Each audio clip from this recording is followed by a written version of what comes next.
Jennifer Parker hurried through the dimly lit streets of Turingham, clutching her worn handbag as if it held more than the few crumpled bills and spare coins she had earned that day. At 29, life had etched its challenges deep into her spirit. The relentless struggle to balance her nursing classes with the mounting bills loomed over her like a dark cloud. Dreaming of a better future felt indulgent when mere survival consumed her every waking moment. As she turned onto Chestnut Avenue, her thoughts drifted. She barely noticed the heap on the wet pavement until she was nearly upon it. At first glance, it looked like a discarded pile of trash, beaten down by the evening rain. But as she drew closer, her breath caught in her throat. A man lay motionless on the sidewalk, his expensive suit soaked through and clinging to his body. The pale glow of his face, illuminated by the erratic flicker of a street lamp, seemed almost ghostly. Jennifer's heart raced as she dropped to her knees beside him, her voice trembling. "Sir?" she called out, her tone betraying her rising panic. Gently, she shook his shoulder, but there was no response. Fear clawed at her chest, but years spent caring for her sick mother had instilled a quiet resilience in her. Her hand steadied as she reached for his neck, searching for a pulse, faint but present. She tilted his head back, her training kicking in. His airway was partially obstructed, and he wasn't breathing. "Oh God," she whispered, her voice barely audible against the drumming rain. Jennifer's hair clung to her face, rain streaming down her neck, but she didn't hesitate. She pressed her palms against his chest, beginning rhythmic compressions. "Stay with me," she urged, her voice firm but desperate. The street lamp above buzzed ominously, casting fragmented shadows across the scene. Who was this man? How long had he been lying here, unnoticed? Tyringham wasn't a town where people went overlooked, but the storm had driven most of its residents indoors. After what felt like an eternity, the man convulsed, gasping violently as his lungs filled with air. Jennifer exhaled sharply, relief coursing through her. "You're okay," she murmured, though the sight of his pallid skin and shallow breaths told her otherwise. His eyes fluttered open briefly, revealing a piercing gray that seemed to hold 1,000 untold stories, before they closed again. The wail of sirens broke through the rhythmic pounding of the rain.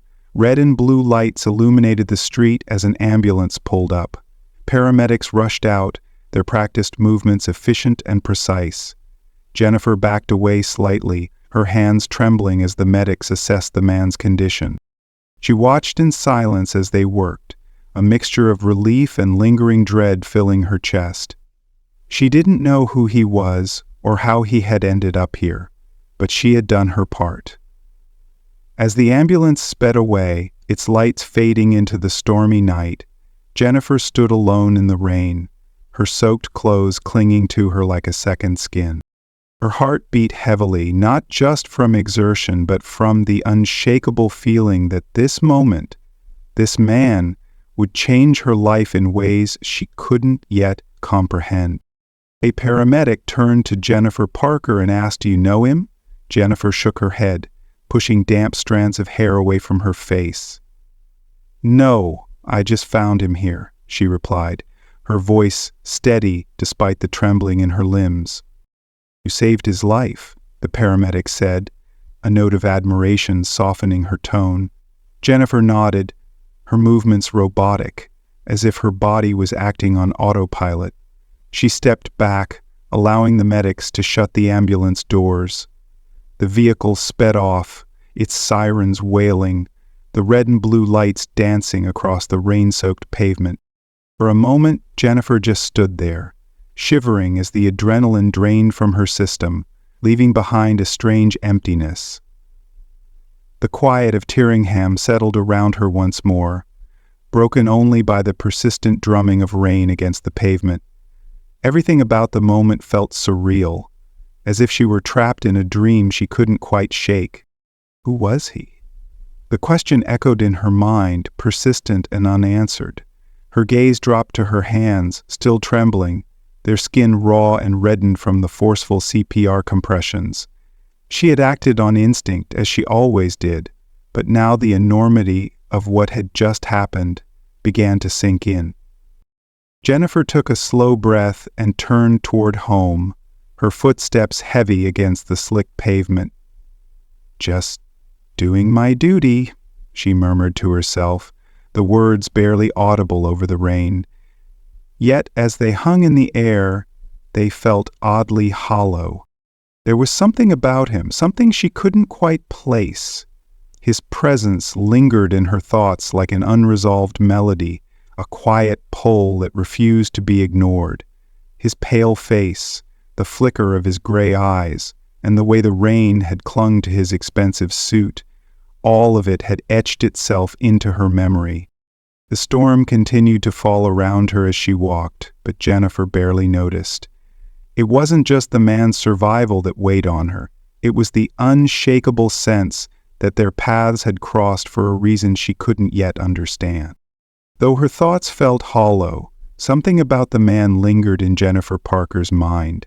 His aura, a mix of affluence and fragility, stirred an unease she couldn't quite shake. She had no way of knowing how intertwined her life and his were destined to become. By the time Jennifer arrived at her modest apartment, the storm had begun to wane. Her clothes clung to her like a second skin, the rain's chill seeping deep into her bones. She dropped her bag onto the worn counter in the tiny kitchen, its surface scratched and stained from years of use. The familiar scent of damp wood greeted her, wrapping the space in a sense of bittersweet familiarity. The dim overhead light buzzed faintly, casting uneven shadows on the peeling linoleum floor. Jennifer shrugged off her drenched jacket and draped it over the back of a chair, droplets pooling on the floor beneath it. Despite her efforts to push the evening's events from her mind, her thoughts returned to the man she had found crumpled on the sidewalk. Soon she knew the phrase, but what she hadn't been able to remember, and what she hadn't been able to remember. It wasn't like her to dwell on strangers. Life in Tyrium had taught her to keep her head down, focusing solely on her own survival. Yet his image, his pallid face illuminated by the flickering street lamp, was burned into her memory. Who was he? What could have brought him to Tyrium, a town so unremarkable it rarely drew visitors? Her fingers trailed absently along the edge of the cracked countertop as she leaned against it, her gaze drifting to the window. Outside, the drizzle continued, soft and persistent, blurring the outlines of the quiet street below. In the distance, the faint glow of the diner's neon sign pulsed unevenly, like a weak and faltering heartbeat. That sign had been a constant in Jennifer's life, a beacon for countless late-night shifts. She had grown up in Tyringham, surrounded by its tranquil streets and unassuming homes. This town was her whole world, a place where time seemed to move slower, where dreams often felt too big for its narrow boundaries. Her mother, Sarah, had always called Trainingham a sanctuary. A safe haven, she used to say, her voice full of optimism that Jennifer could never quite share. But as Jennifer stood in her tiny kitchen, staring out at the rain-soaked streets, she realized she couldn't remember a time when life had felt truly safe. Not here. Not anywhere. Jennifer's thoughts drifted back to the man, his face pale and vulnerable against the night's storm. Something about him stirred questions she wasn't ready to answer, yet she couldn't deny the pull. Who was he? And why did she feel as though, somehow, their lives had been set on an unexpected collision course? Sarah Parker had worn herself to the bone, determined to keep a roof over their heads after Jennifer's father abandoned them. Jennifer was just 7 years old when the weight of their new reality descended on her. The memories of her mother's final years, frail, confined to a bed, her voice reduced to faint murmurs, clung to Jennifer like an indelible shadow. Once, Sarah's laughter had filled their small home, strong and unwavering. Now it lingered only in Jennifer's heart, a bittersweet echo of what had been lost. The medical bills from those grueling years still loomed over Jennifer's life like a storm cloud. She spent her days hustling through double shifts at the diner, balancing trays of coffee and greasy plates with an efficiency born of survival, not choice. As the sun dipped below the horizon, she would trade her apron for textbooks, retreating to the library to immerse herself in her studies. Her dream of one day donning scrubs, of offering the care she hadn't been able to give her mother, was what kept her moving forward. She clung to that vision like a lifeline, whispering to herself late at night, "Maybe someday." The words were hollow but familiar, a mantra she had repeated so often it felt like part of her being. They were a fragile promise she willed herself to believe, a flicker of hope in a sea of challenges. The sharp ring of her phone jolted Jennifer from her thoughts. She reached for it, her fingers trembling slightly, the adrenaline from the night's events still coursing through her veins. The screen lit up with the name Julia. A faint smile crossed Jennifer's face as she answered. "Hey, Jen," Julia's bright, familiar voice chirped on the other end. "You holding up okay?" Jennifer hesitated for a moment, her voice quiet. "Yeah, I'm fine. Just had an unusual night." "Unusual how?" Julia asked, her curiosity piqued. "Did old Mr. Wilcox finally pop the question?" Despite herself, Jennifer chuckled softly. "No, nothing like that. I found a man on the street. He wasn't breathing." Silence filled the line for a beat, and Jennifer could picture Julia's wide eyes on the other end. "Wait, what? Are you serious? What happened?" Jennifer recounted the evening in a measured tone, her voice steady but subdued. She described stumbling upon the man's motionless body, rain soaking his tailored suit, and her frantic attempts at CPR in the downpour. "Wow," Julia breathed after a moment. "That's intense. Do you know who he was?" "Not a clue," Jennifer admitted. "But he didn't look like he belonged here. Not in Tyringham." "Well, you're a hero, Jen. You saved his life. Maybe he's some wealthy executive who'll send you a car or something." Jennifer rolled her eyes, though she couldn't entirely dismiss the flicker of curiosity.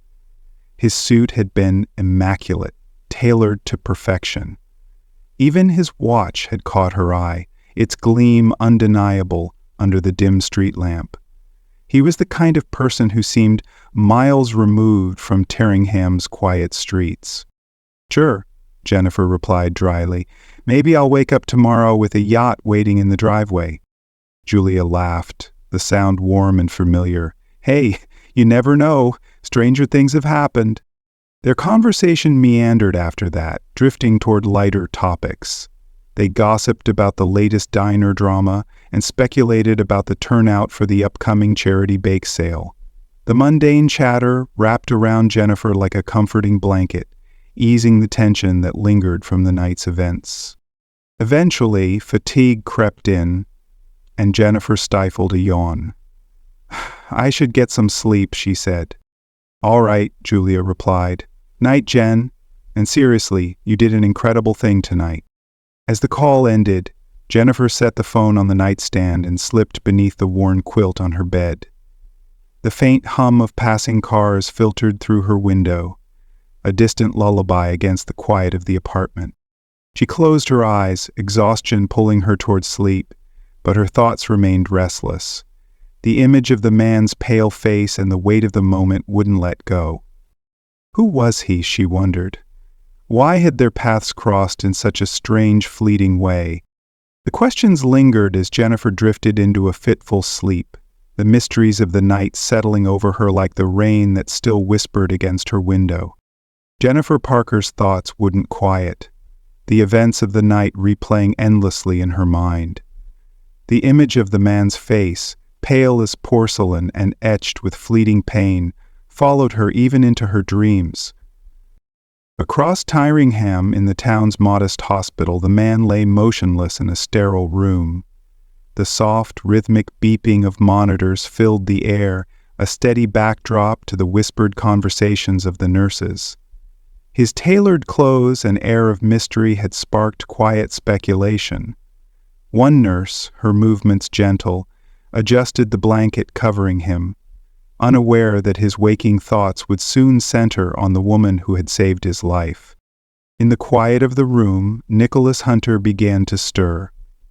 Consciousness clawed its way through a thick fog, dragging him into the present. The repetitive cadence of the heart monitor grounded him, steady and insistent against the chaotic jumble of his thoughts. His entire body ached, weighed down by an invisible heaviness. The faint, sterile scent of antiseptic teased his senses, a sharp reminder of his surroundings. With great effort, Nicholas opened his eyes. The harsh fluorescent lights above him sent a jolt through his temples. Blinking slowly, he took in the unfamiliar setting. A cold, clinical space, stripped of warmth or familiarity. "Mr. Hunter?" A soft, measured voice interrupted his disorientation. A nurse, middle-aged and exuding quiet confidence, stepped closer. Her kind eyes searched his face, her clipboard held firmly in her hands. "Yes," he managed, his voice hoarse, scraping against the dryness in his throat.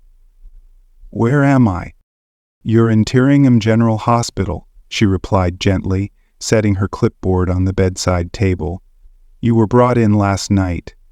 A passerby found you unconscious and performed CPR until the paramedics arrived." Her words were measured, but Nicholas felt them strike like a hammer.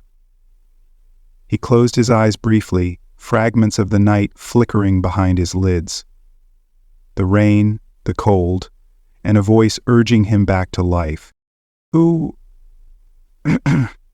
His voice faltered, then steadied. "Who found me?" The nurse hesitated, her lips pressing into a thoughtful line. "I'm afraid I don't have her name, but from what I've heard, she likely saved your life." Nicholas turned his head slightly, staring at the muted colors of the room. The woman's face, blurred but undeniably determined, floated in his mind. He clenched his jaw, the weight of gratitude and curiosity settling deep within him. "Thank you," he murmured, though it felt woefully inadequate for someone who wasn't present to hear it. As the nurse made notes on her clipboard, Nicholas stared at the ceiling, the rhythmic beeping of the monitors fading into the background. Somewhere in Tyringham, a stranger had acted selflessly, saving him when he had no right to expect it. And as he lay there, his resolve hardened. He would find her.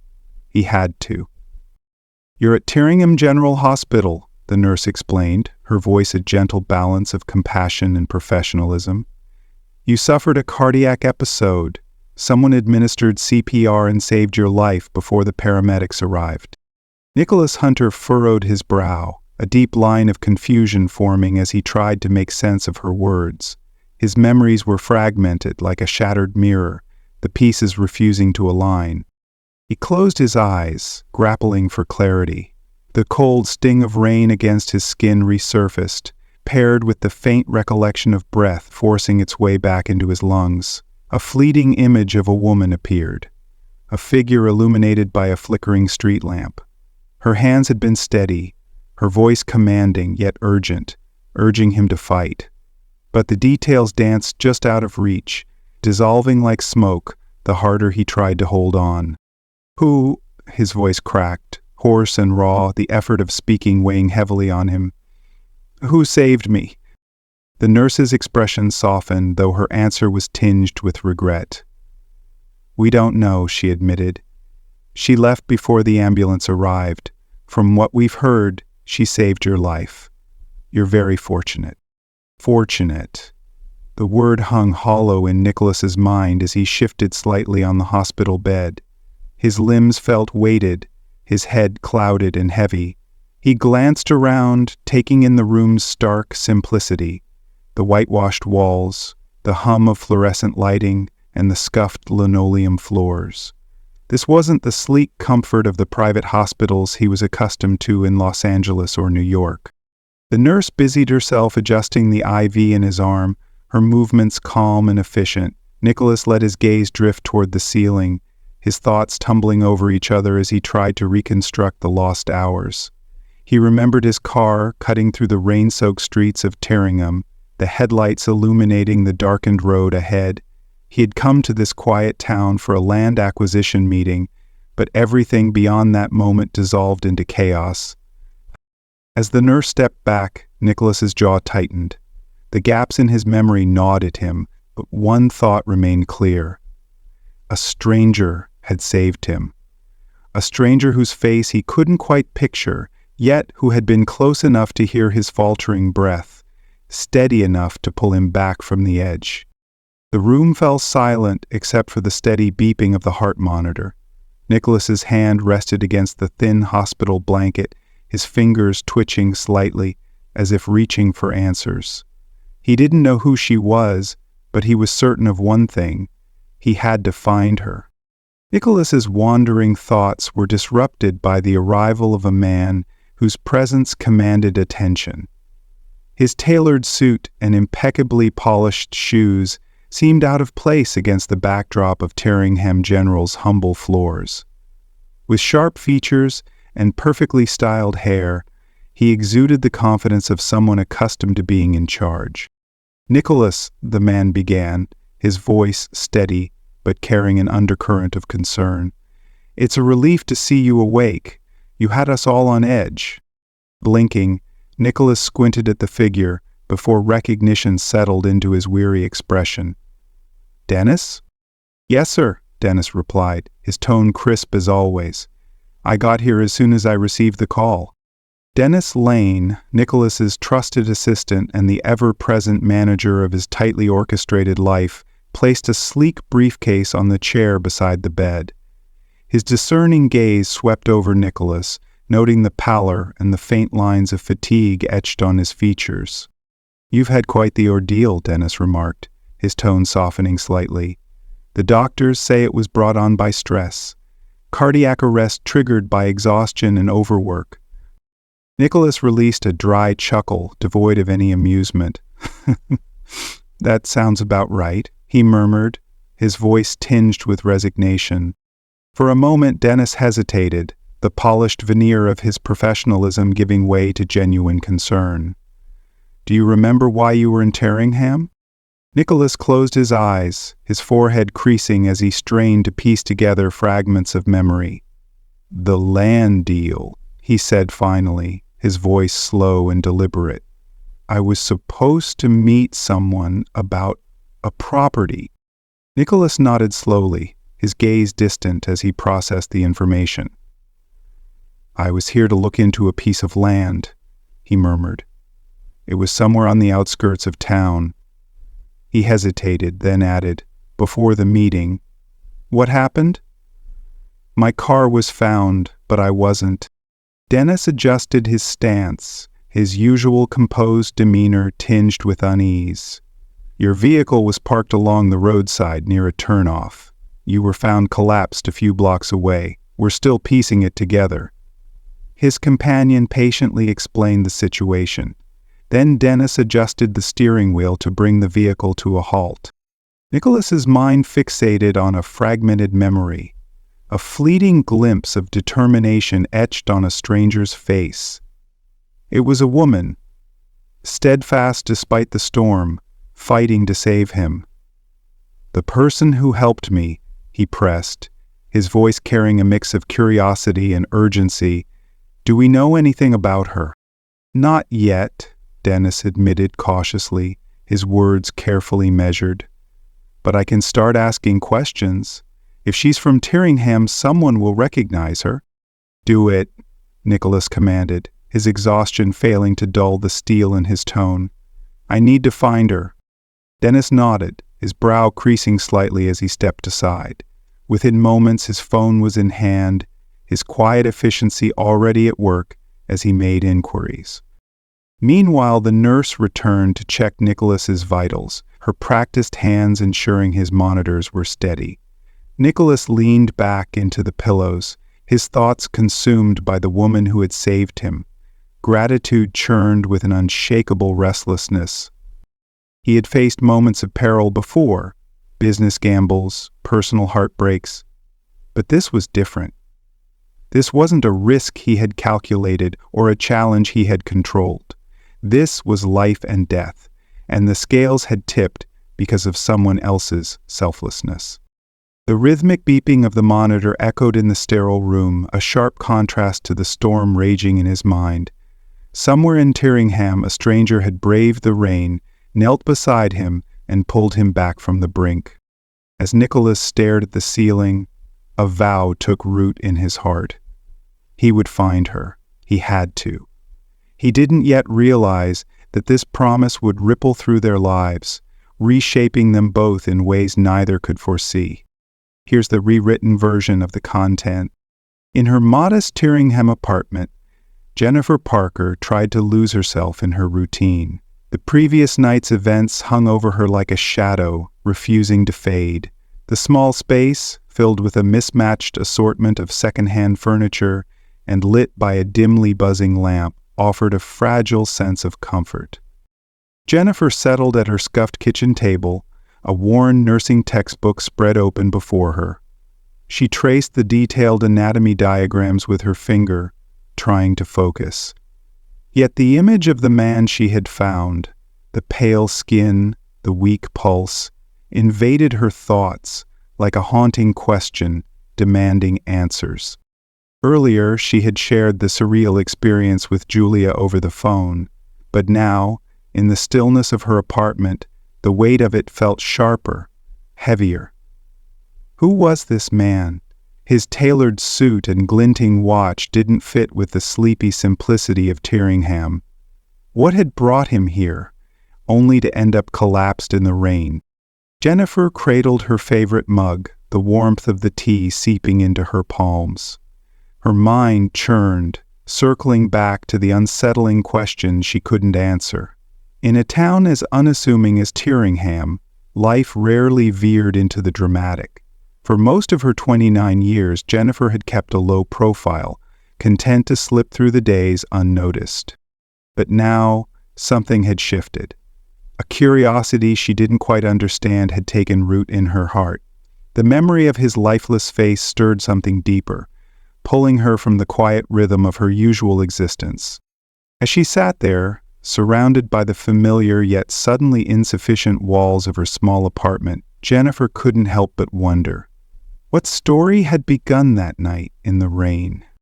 Jennifer Parker's shift at the diner that afternoon unfolded in its usual rhythm. Yet, her lingering distraction didn't go unnoticed by the regulars. Old Mr. Harrowell, a fixture at the counter who never skipped his nightly slice of apple pie, squinted at her thoughtfully. "You're quieter than usual today, Jennifer," he commented as she refilled his coffee cup. She offered a polite smile, tucking a loose strand of hair behind her ear. "Just a long night, Mr. Harrove. Nothing a good sleep won't fix." He nodded knowingly, but his eyes followed her as she moved through the room.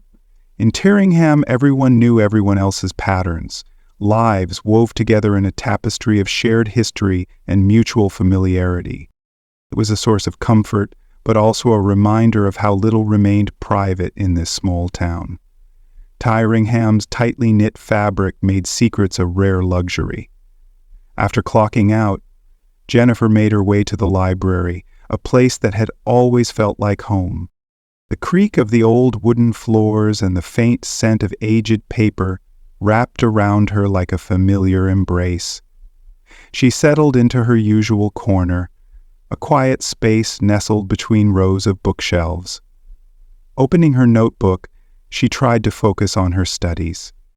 But as she glanced out the window, her thoughts drifted once more to the man she had saved. A faint smile touched her lips as Julia's teasing words echoed in her mind. Maybe he was some kind of millionaire. Not that it mattered, Jennifer reminded herself.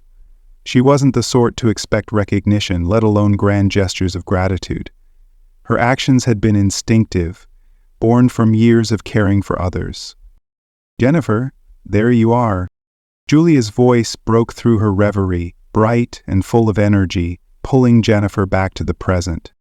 "Jennifer, there you are!" Julia's voice broke through the quiet hum of the library, jolting Jennifer Parker from her thoughts.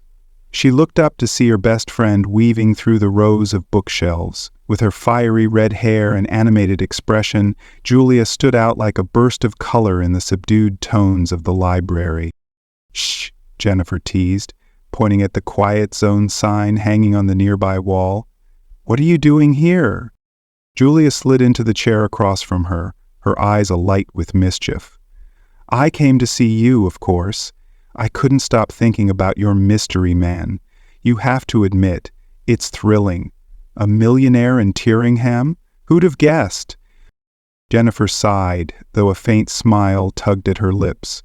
"You're jumping to conclusions. He could be anyone, Julia." "Please," Julia scoffed, leaning in conspiratorially. "Normal people don't pass out wearing suits that cost more than my car. I'm telling you, he's someone important. Maybe a corporate mogul or a high-profile politician, who knows? You might have saved someone famous." Jennifer shook her head, closing her textbook with a soft thud. "Even if I did, it doesn't matter. He's gone now, and I'm back to cramming for exams and pulling double shifts. End of story." But Julia wasn't about to let it go that easily. "You're way too modest, Jen. What you did was incredible. People are going to notice when they hear about it." Jennifer frowned, her brow knitting in concern. "I hope not. I don't want attention, Julia. I just want to focus on my classes and get through this semester."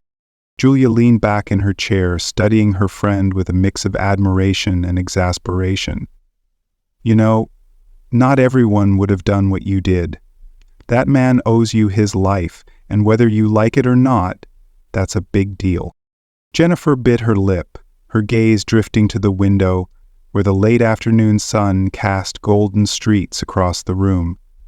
She didn't need a spotlight, didn't want one, but in the back of her mind, the memory of the man's face, pale, vulnerable, and fleetingly human, refused to fade. Jennifer hesitated, her words hanging heavily in the air. And then what? The unspoken question lingered, pressing against her thoughts. Julia tilted her head, her playful smirk softening into something more thoughtful. "You know, Jen, you deserve better than this. You've always been the one holding everyone else together. Maybe it's time someone did the same for you." Jennifer opened her mouth, searching for a response, but no words came. She loved Julia's boundless optimism, even if it often clashed with her own grounded realism. Yet somewhere deep inside, a quiet voice whispered that her friend might be right. Perhaps, just perhaps, there was something waiting for her beyond Tyringham. A future she hadn't dared to imagine. It astonished Julia to think such things possible. The two friends stepped out into the crisp evening air, the faint scent of fallen leaves carried on the breeze.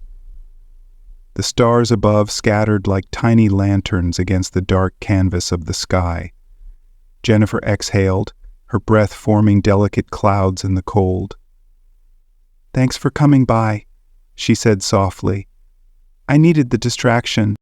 Julia grinned, looping her arm through Jennifer's. "Anytime, Jen. And hey, if you ever figure out who that guy is, promise me I'll be the first to know. I want all the juicy details." Jennifer laughed, shaking her head. "Don't hold your breath, Julia." They parted ways at the corner of Maple Street. Jennifer watched Julia's fiery hair bounce as she disappeared into the night, her light-hearted presence leaving an almost tangible warmth behind. As Jennifer continued her walk home, the quiet streets felt subtly changed, as if the town itself were waiting for something. She shook off the thought, forcing her mind to focus on practicalities. The stack of overdue bills sitting on her counter, and the exam looming on the horizon. But as she stepped through the door of her small apartment, the lingering stillness of the night followed her. It stirred something unspoken in her heart. A flicker of hope, or perhaps a sense of change. Life carried on as it always had for Jennifer Parker, steady but uninspired. Yet, as she slipped into bed that night, the man's face lingered in her thoughts. His image was like a missing piece of a puzzle, stubborn and unresolved. Somewhere out there he was healing, she told herself. That should have been enough.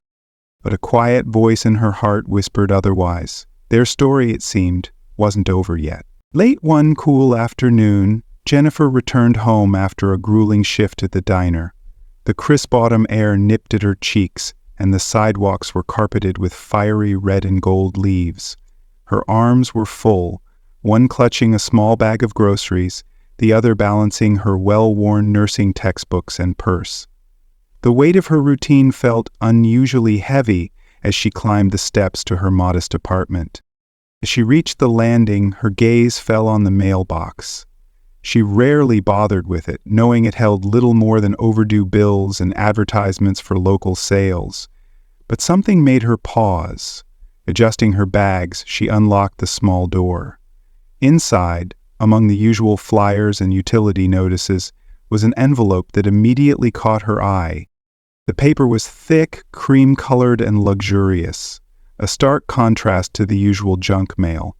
Her name was written across the front in flowing, elegant script. There was no return address, no hint of where it had come from. Jennifer frowned, curiosity mingling with an odd sense of apprehension. She set her bags down, her fingers brushing the smooth surface as she carefully tore it open. Inside, she found a neatly folded letter, accompanied by what appeared to be a formal document. As her eyes skimmed the letter, its contents sank in slowly. Each line brought a growing sense of disbelief, the weight of the words hitting her like an icy wind.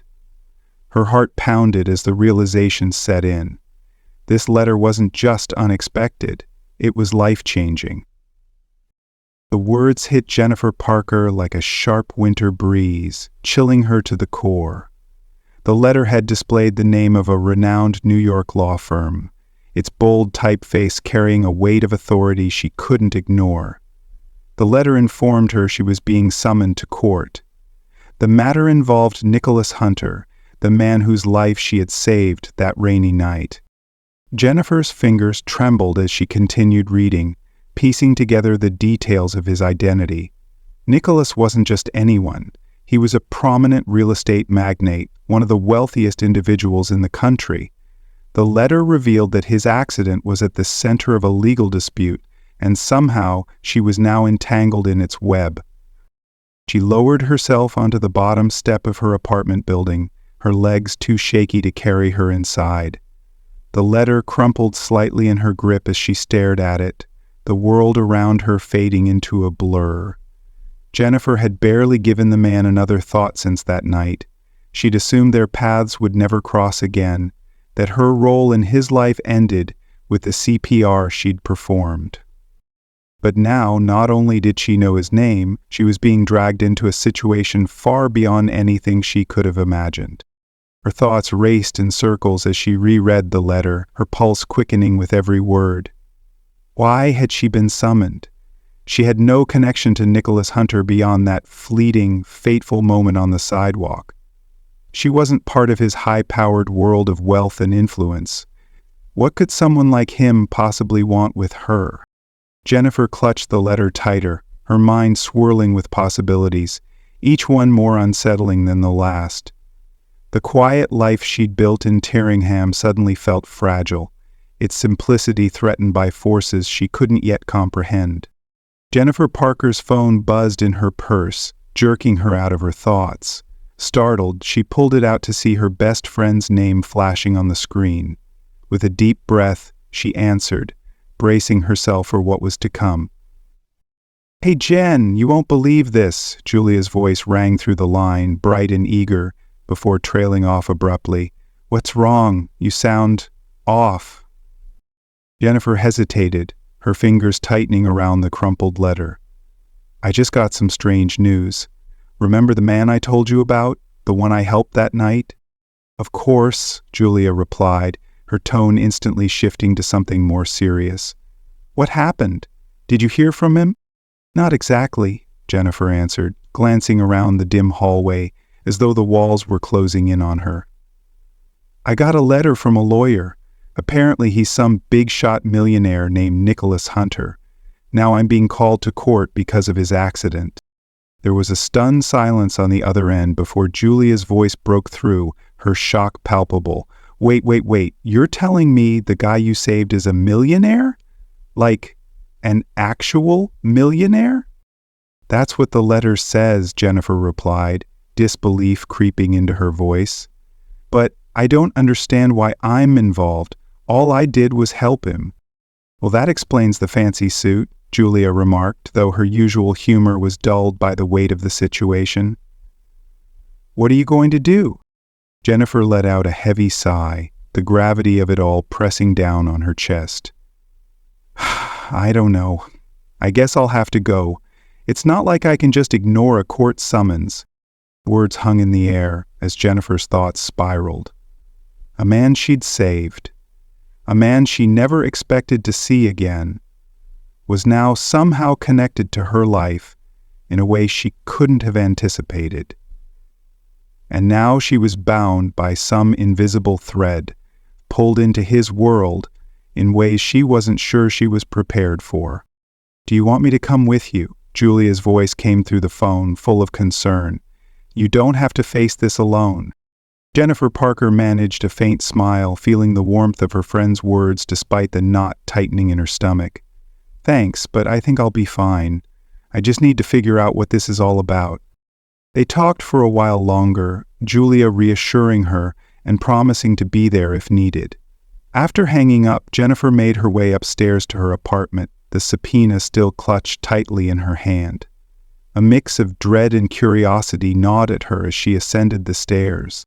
The idea of stepping into a courtroom, of facing Nicholas Hunter, seemed so foreign to her. Her life in Tyringham felt light years away from his world, where skyscrapers cast long shadows over endless city streets and boardrooms dictated the fate of empires.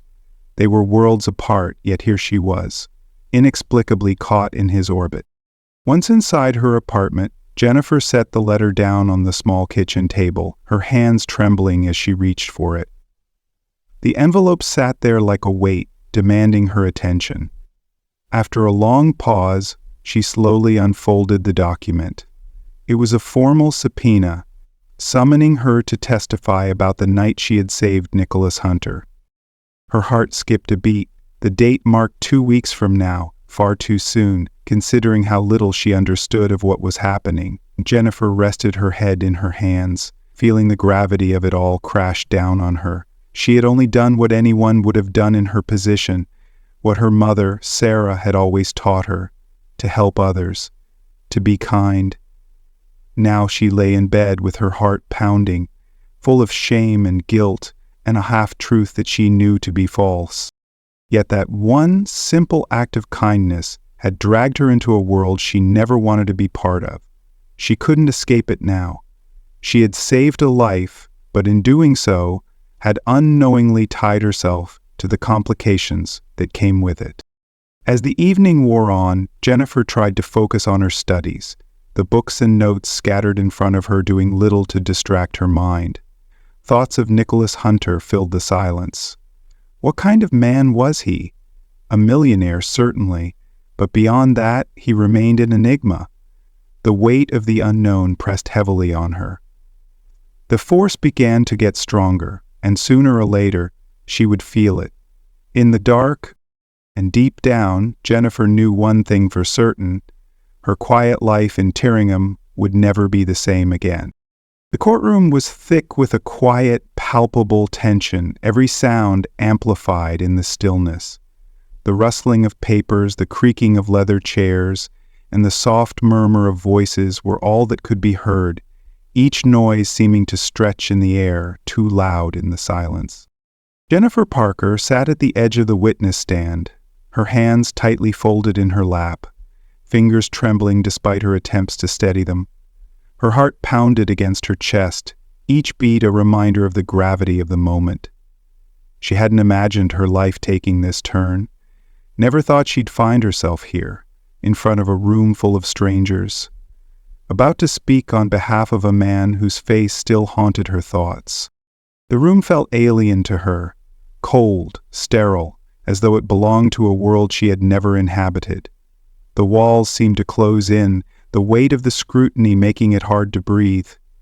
Jennifer's mind wandered briefly to the events that had led her here, the accident, the strange, almost surreal moment of saving his life. Nicholas Hunter. His name was still so foreign to her. He had never asked for help. In fact, he hadn't even known she existed before that night. Yet here they were, her life inextricably linked to his in ways she couldn't begin to understand.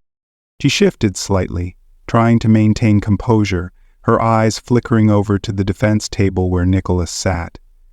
His expression was unreadable, guarded.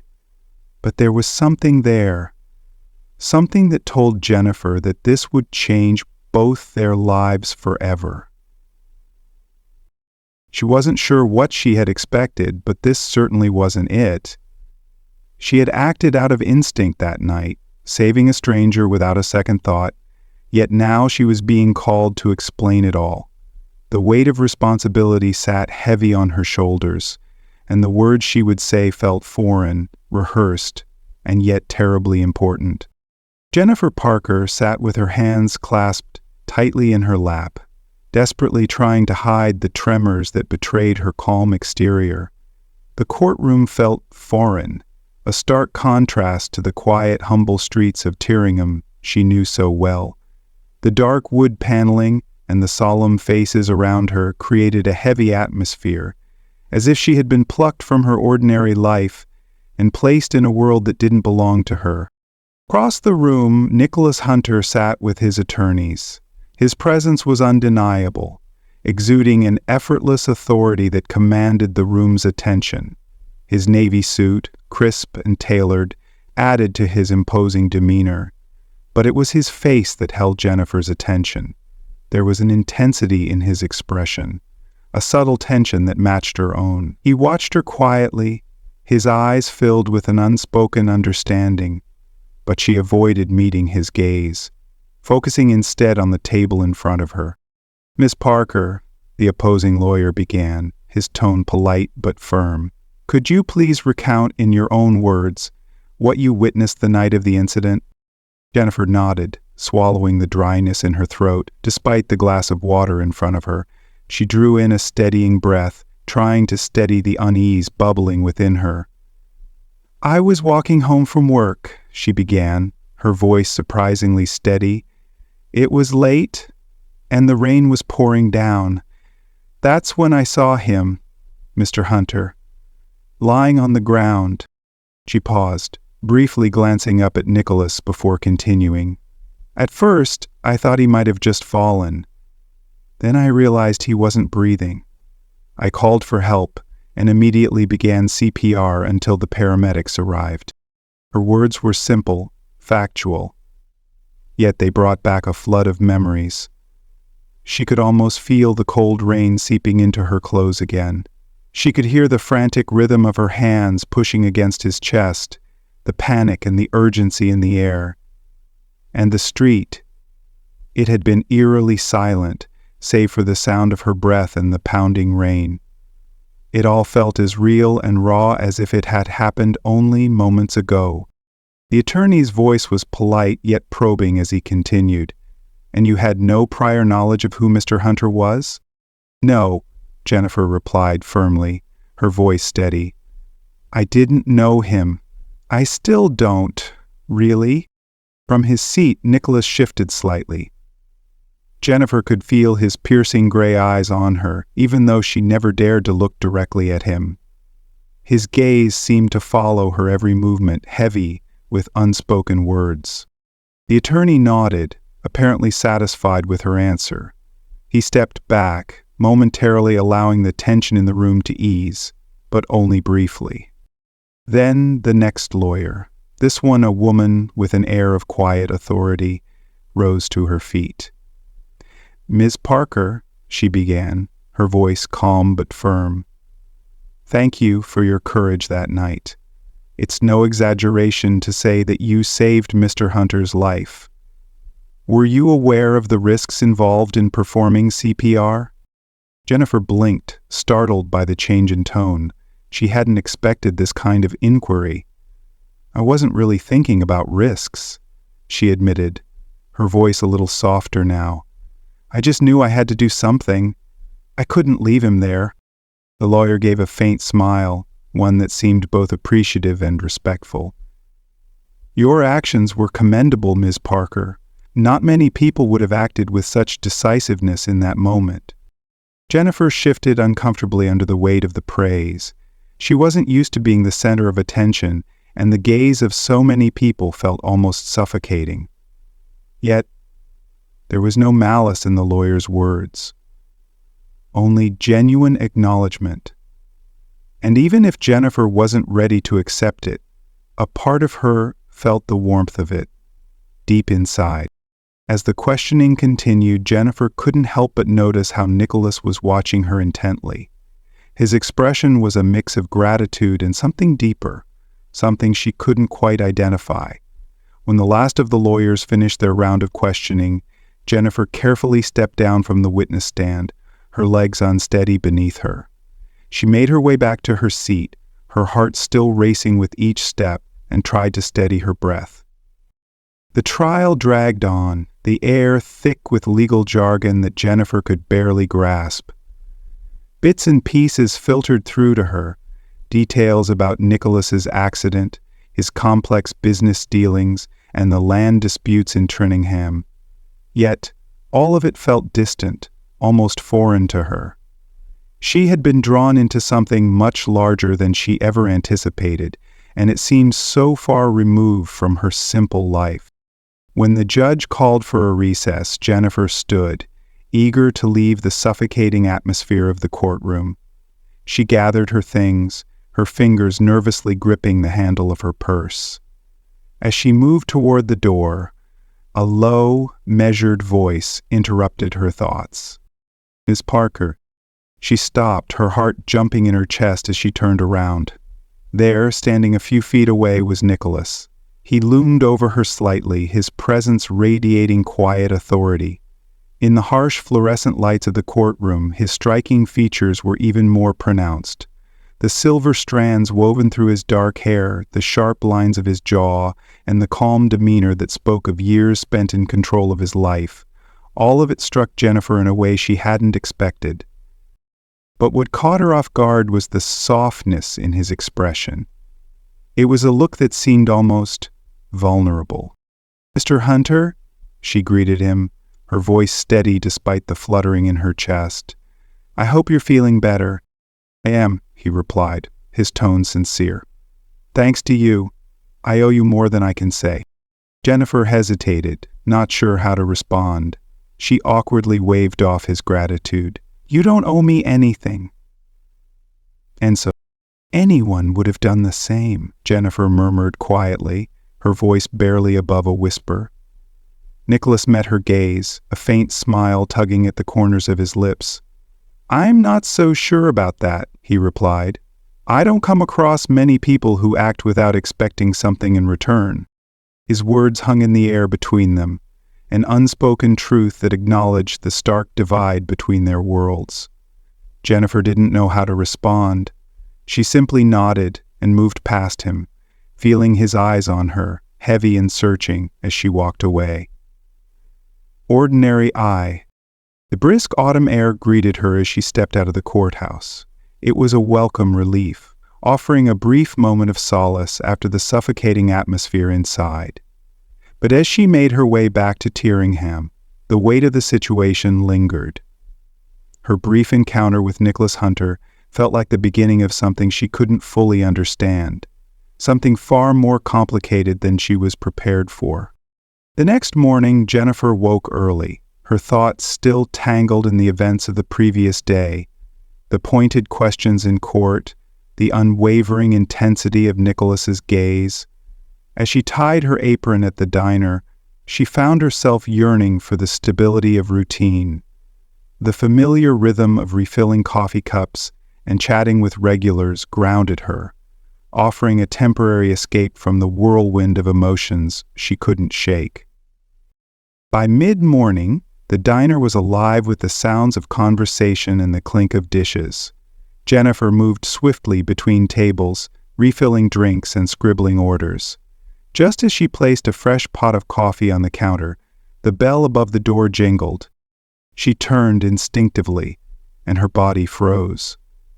Standing in the doorway, as out of place as a shadow in sunlight, was Nicholas. His dark, tailored coat only heightened the contrast between him and the small-town atmosphere of Tyringham. The chatter quieted, and heads turned, taking in the sight of the well-dressed stranger who somehow didn't belong here. His eyes scanned the room, searching for something, someone, and when they settled on Jennifer, he gave a small, almost apologetic smile. He stepped forward, breaking the silence. "Miss Parker?" he said, his voice smooth and warm, the sound carrying a note of sincerity. "I hope I'm not interrupting." Jennifer's cheeks flushed, and she set the coffee pot down with more force than necessary. Wiping her hands on her apron, she managed to compose herself. "Mr. Hunter?" she replied, her voice laced with surprise. "This is unexpected." "I owe you an apology," he said earnestly, his tone now more serious. "Yesterday, at the courthouse, I didn't get the chance to properly thank you. May I have a moment of your time?" Jennifer glanced around the diner, acutely aware of the curious stares. Old Mr. Harrowby, perched at his usual spot, raised his bushy eyebrows in silent question. Jennifer forced a polite smile, then motioned toward a quieter booth in the corner, her mind already racing with questions she didn't know how to ask. As they sat across from each other, Nicholas leaned forward, his hands resting on the table. "I know this must be overwhelming for you," he began, his voice steady yet thoughtful. "It's not every day that someone like me shows up in a town like this." Jennifer kept her hands folded neatly in her lap, her gaze unwavering as she met his. "You're right," she replied calmly. "It's not. But I didn't save you for recognition or for gratitude, Mr. Hunter. I did what I thought was right." Nicholas's eyes softened, his expression sincere. "I believe you," he said quietly. "That's what makes you remarkable." Jennifer was taken aback by the warmth in his words. She had braced herself for the cool detachment she had come to expect from people like him, those who held power and wealth. Yet there was none of that arrogance in his demeanor. Instead, he seemed almost human, humbled in a way she hadn't anticipated. It was as if the boundaries of privilege had momentarily blurred. "I wanted to thank you properly," he continued, his voice gaining strength, "and to offer you something in return." Jennifer furrowed her brow, an instinctive wariness rising within her. "I don't want anything from you, Mr. Hunter," she said firmly. "I'm not looking for a reward." Just as they reached the top of the steps, she pressed her hand to his arm. "It's not a reward," Nicholas reassured her, his tone gentle but insistent. "It's an opportunity. I run a charitable foundation that supports education and healthcare initiatives. After hearing about your nursing studies, I thought you might be interested in joining our team. We could really use someone with your skills and compassion." Jennifer's heart skipped a beat, the unexpected offer sending a surge of conflicting emotions through her. For a moment, the idea sounded almost too perfect, too unreal. But years of life in Tyringham, where promises were often empty and people's words were laced with hidden motives, quickly tempered her enthusiasm. She broke the news to her parents without comment and cried with her father, who reassured her it would be over in a few days. She straightened her posture, her voice measured but steady. "That's very generous of you, but why me? I'm just a waitress from Tyringham. I'm not exactly qualified to work for someone like you." "You're exactly the kind of person we need," Nicholas said, his gaze unwavering and direct. "Someone who understands what it means to put others first. From what I've seen, You're far more capable than you give yourself credit for." Jennifer paused, her mind racing. The idea of leaving Tyringham behind and stepping into a world she barely understood was as enticing as it was terrifying. A small part of her, a part that she often kept buried, felt the pull of hope, the possibility that this could be her chance. Yet doubt remained, sharp and insistent, whispering that it was too good to be true. "I appreciate the offer," she said slowly, careful not to reveal too much. "But I need some time to think it over." "I need some time to think it over," Jennifer said, her voice measured but unsure. "Of course," Nicholas replied, his tone calm and understanding. "Take all the time you need. If you decide to accept, my assistant Elliot will handle everything." Jennifer nodded, her mind clouded with uncertainty. As Nicholas stood to leave, he reached into his coat pocket and placed a small, crisp business card on the table. "No pressure," he said with a soft smile, "but I do hope you'll consider it." She watched as he left the diner, the door swinging shut with a quiet click. The room, once subdued, hummed back to life, conversations resuming. Yet Jennifer sat frozen, as if the world had shifted slightly. She stared at the card in front of her. The elegant lettering spelled out Nicholas Hunter's name, followed by his contact information. The weight of his offer pressed down on her, leaving her unable to focus on anything else. Moments later, Julia entered the diner, her eyes brightening when she saw Jennifer sitting in the corner booth. "What's going on?" she asked, sliding into the seat across from her. Jennifer sighed, holding up the card for Julia to see. "Nicholas Hunter just offered me a job," she said quietly. Julia's mouth dropped open, her excitement evident. "You're kidding. That's incredible, Jen. What kind of job is it?" "It's with his foundation," Jennifer replied, her voice cautious. "But, I don't know, Julia. It feels complicated." "Complicated?" Julia echoed, leaning in. "Jen, this is your chance. You've spent your whole life here, taking care of everyone else. Don't you think it's time to do something for yourself?" Jennifer's gaze fell back to the card, her fingers tracing the embossed name. Part of her wanted to believe Julia's words, to embrace the opportunity, but deep down, a nagging fear of the unknown kept her rooted in place. In the days that followed Nicholas's visit, Jennifer became the center of attention in Tyringham, a position she never sought. Word spread quickly through the town about the mysterious millionaire and his meeting with the town's quiet waitress. While some praised Jennifer for her heroism in saving a stranger, others whispered behind her back, speculating about Nicholas's true intentions. The gossip gnawed at her, but Jennifer kept her head down, trying to sift through the decisions before her. By the end of the week, Julia convinced Jennifer to escape the judgmental eyes and murmurs. They met by their old spot by the riverbank, a quiet haven they had frequented as children. The autumn leaves, now a patchwork of gold, orange, and brown, crunched beneath their feet as they sat down, the world feeling far away in that peaceful place. Jennifer sat by the riverbank, her eyes tracing the gentle ripples in the water, trying to quell the unease gnawing at her. The serene scene didn't quite match the whirlwind of thoughts swirling inside her. "I still can't believe you're hesitating," Julia's voice broke through the silence. With a flick of her wrist, Julia tossed a small stone into the river. It skipped once, twice, then sank beneath the surface. "If I were you, I'd have packed my bags the second he offered." Jennifer managed a faint smile, though the tension in her chest remained, her hands twisted nervously in her lap. "It's not that simple, Julia. What if this isn't the right choice? What if I leave and end up failing?" "You won't fail," Julia replied, her tone unwavering as she settled beside Jennifer.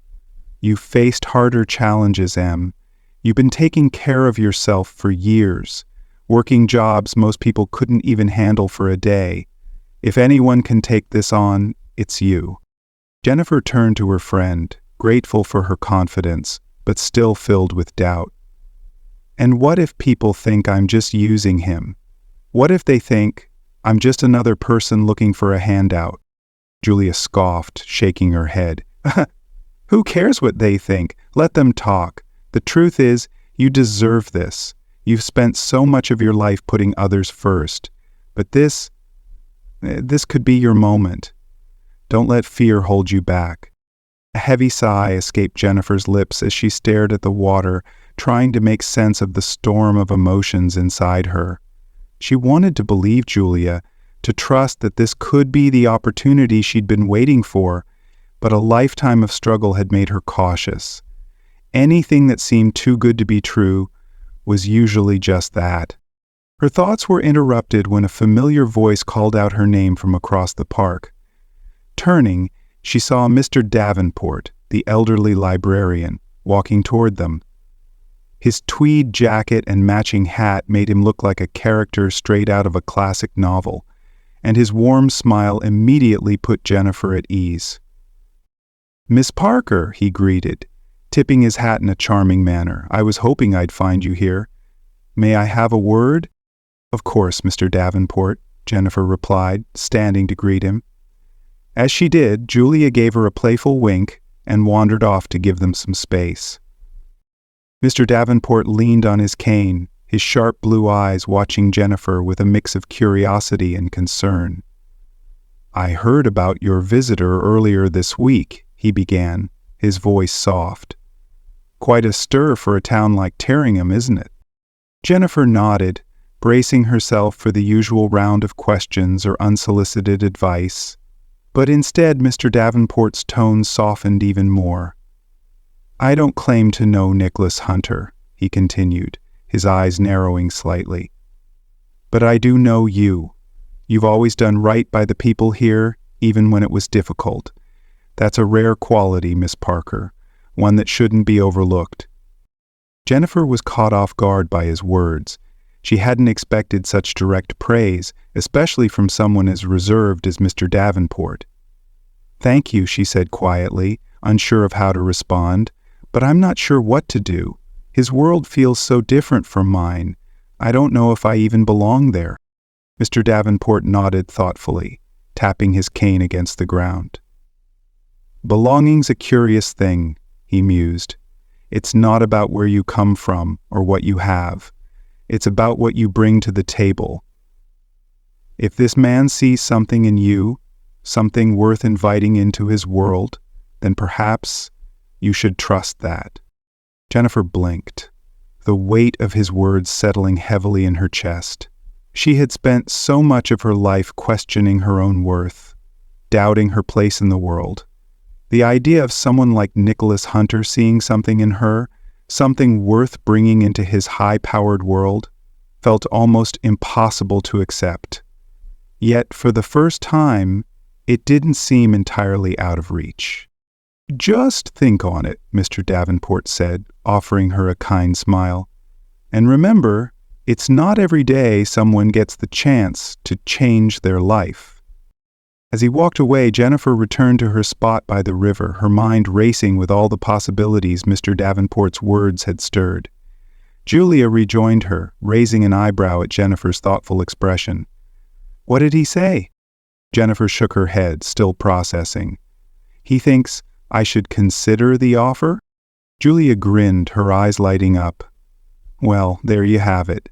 Mr. Davenport is the wisest man in Terringham.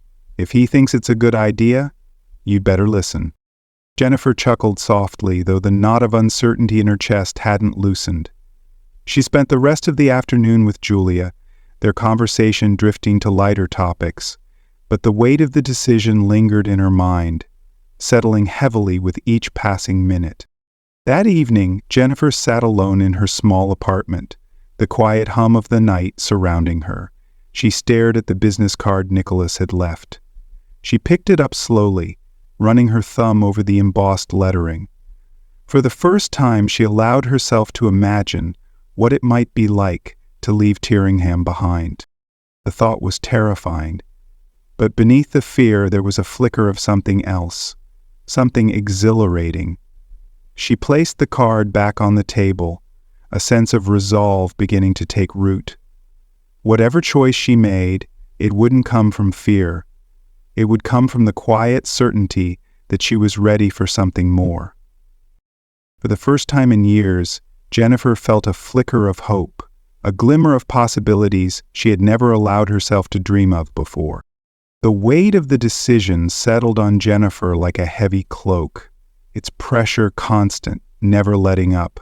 The days seemed to blur together, filled with work, studying, and sleepless nights. The business card Nicholas Hunter had left sat on her kitchen table, a silent but persistent reminder of the opportunity she had yet to face. At the diner, whispers followed her as she moved between tables. The people of Terringham, as kind as they often were, couldn't help but speculate. Some admired her courage for saving Nicholas, while others wondered if she might be using her connection to advance her own interests. "You're becoming quite the local legend, Jennifer," Julia teased one afternoon, breaking the silence as they sat on the back steps of the diner during a rare lull. Julia's playful grin was evident as she bit into a crisp apple. "Next thing you know, they'll name a sandwich after you." Jennifer managed a small laugh, but her expression remained distracted. "I didn't ask for any of this, Julia," she said softly. "I just want to live my life without feeling like I'm being watched all the time." Julia nudged her gently. "You can't let what people think control you. They're going to talk no matter what, so you might as well do what feels right for you." Jennifer let out a long sigh, the weight of her internal struggle making her shoulders sag. "It's not just what they think," she said quietly. "It's what this could mean for me." "And if I say yes," Jennifer continued, her voice low, "it's not just a job. It's a total upheaval of everything I've ever known." She paused, her thoughts momentarily drifting. "And if I say no," her words trailed off, fear of making the wrong choice gnawing at her. Julia leaned back against the old wooden railing, her tone soft but firm. "You've spent so much of your life playing it safe, Jennifer. Maybe it's time to take a chance. You've earned it." Jennifer nodded, though the knot in her stomach remained tight. She couldn't deny Julia's logic, but stepping into Nicholas Hunter's world still felt overwhelming. His life was beautiful, certainly, but it seemed filled with complexities and hidden challenges. That evening, as Jennifer walked home beneath the pink and orange hues of the setting sun, she decided to take a moment for herself. She veered onto the longer path through the park, where the crisp air carried the scent of fallen leaves. Laughter from the playground drifted through the air, a sound that reminded her of the simplicity she loved about Terringham, a town where every face was familiar, and each street held memories. But as she turned a corner, her tranquil walk was interrupted by a sight that made her heart race. A group of familiar faces gathered near the gazebo, their voices drifting on the cool evening breeze. Jennifer caught fragments of their conversation, her name slipping into their words more than once. "She's probably looking for a way out," one woman said, her voice thick with suspicion.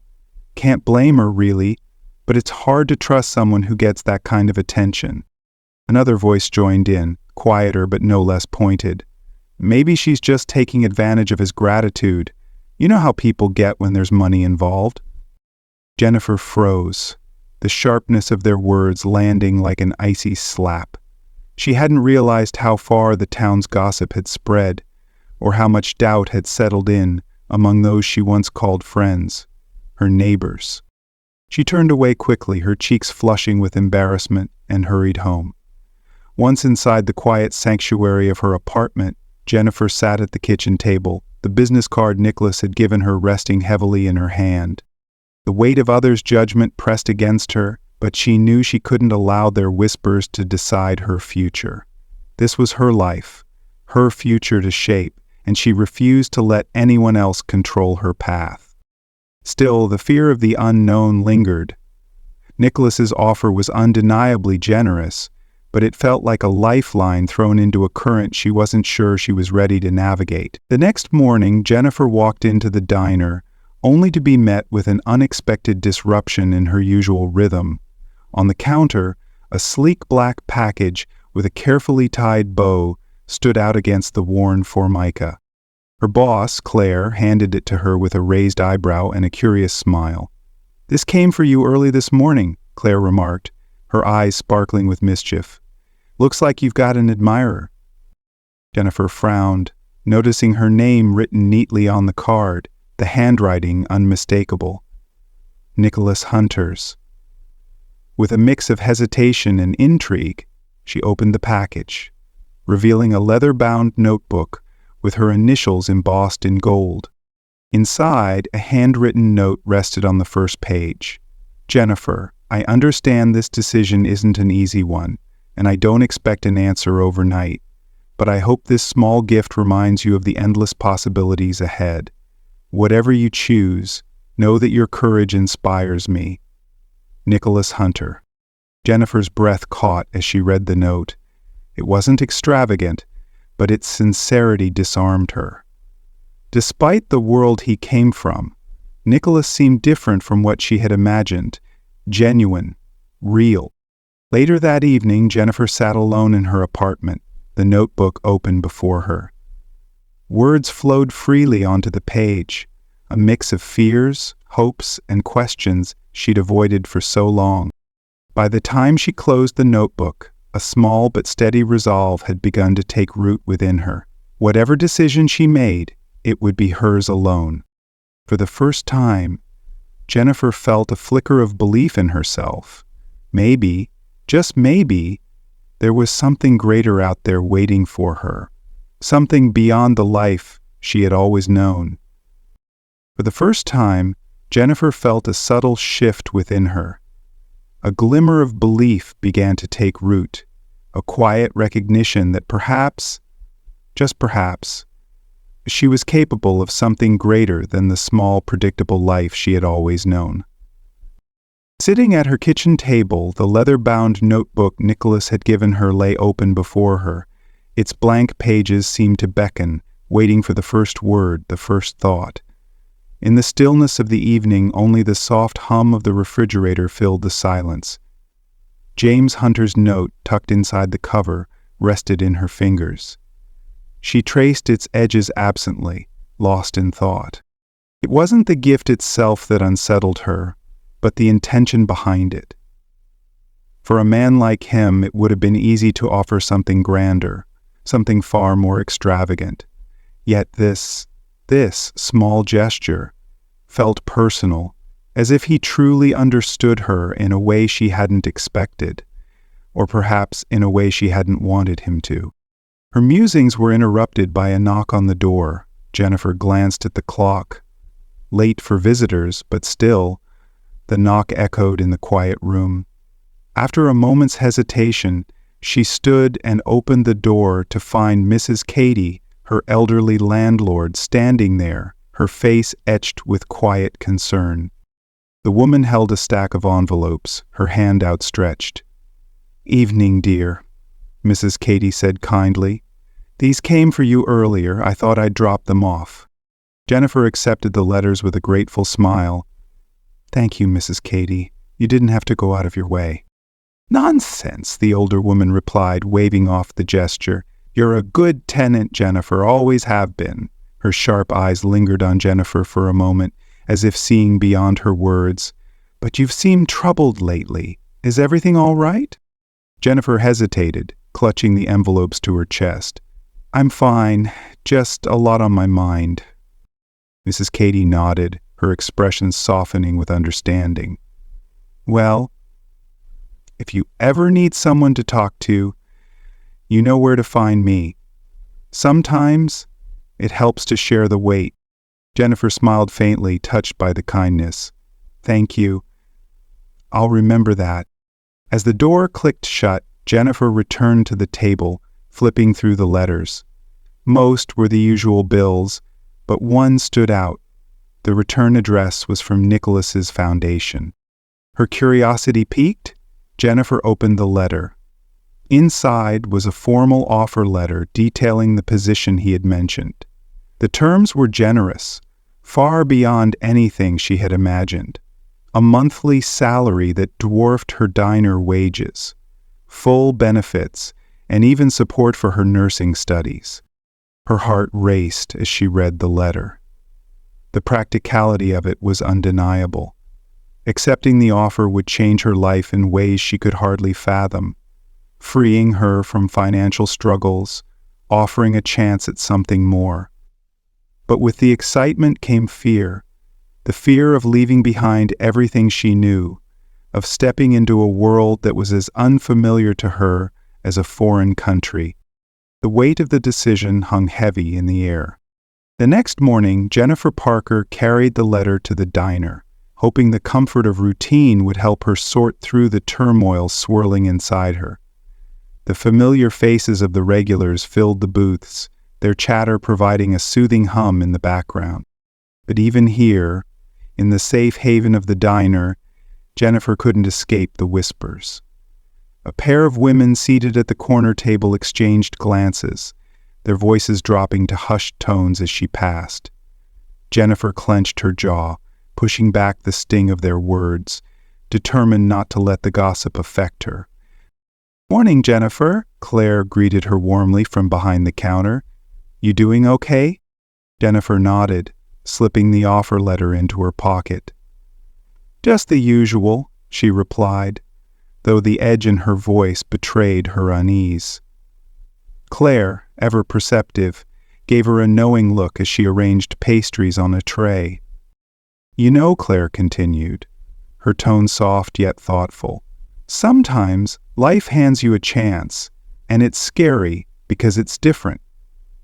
But different doesn't always mean bad." Jennifer paused, surprised by the insight. "What makes you say that?" Claire shrugged with a faint smile. "I've lived in this town a long time, seen people let fear hold them back from growing. You're smart, Jennifer. Don't let what's comfortable keep you from something better." The words lingered in Jennifer's mind throughout her shift, echoing the advice she had received from Julia and Mr. Davenport. But doubts still clung to her like shadows. What if Nicholas's world was too vast, too foreign for her? What if she failed to meet the expectations of a man like him? When her shift finally ended, Jennifer walked aimlessly, her feet guiding her to the park. The crisp autumn air invigorated her, the crunch of fallen leaves beneath her boots offering an unexpected sense of solace. She found an empty bench and sat, pulling the offer letter from her pocket. Reading it once more, she tried to picture herself in the role Nicholas had described, helping others, making a difference on a scale she had never imagined. "Still deciding, I see." Jennifer jumped at the sound of the voice, turning to find Nicholas Hunter standing nearby. His hands were tucked into the pockets of his coat, his expression calm but intent. "I'm sorry," he said with a small, apologetic smile. "I didn't mean to startle you." "It's fine," Jennifer said, quickly folding the letter and tucking it back into her pocket. "What are you doing here?" "Passing through," Nicholas replied, though the timing of his arrival felt far too coincidental. "I thought I might find you here. It seemed like the kind of place you'd come to think." Jennifer raised an eyebrow but said nothing, waiting for him to continue. "I wanted to check in," Nicholas said, his voice genuine. "I know this is a big decision, and I don't want you to feel pressured. But I also don't want you to let fear hold you back from taking a step forward." Jennifer met his gaze, surprised by the openness in his expression. "It's not just fear," she admitted. "It's everything. Leaving Tyringham, stepping into your world. It feels overwhelming." Nicholas nodded, his gray eyes thoughtful. "It is overwhelming, but sometimes the best things in life are. You don't have to decide today, Jennifer. Just know that I believe in you." His words, simple as they were, struck a deep chord within her. As Nicholas walked away, Jennifer realized that for the first time in a long while, she believed in herself, too, even if only just a little. The decision had been made early that Monday morning. As the first light of dawn gently streamed through her kitchen window, Jennifer Parker hadn't slept much, the weight of the decision she'd made, keeping her restless all night. But as she gazed out at the awakening town of Tyringham, the place that had always been her home, something within her shifted. Maybe it was the simplicity of the moment, a quiet reminder that the world moved forward, regardless of the choices she had to make. Jennifer finally felt a deep sense of clarity settle over her. She picked up the phone, dialing the number on Nicholas Hunter's business card.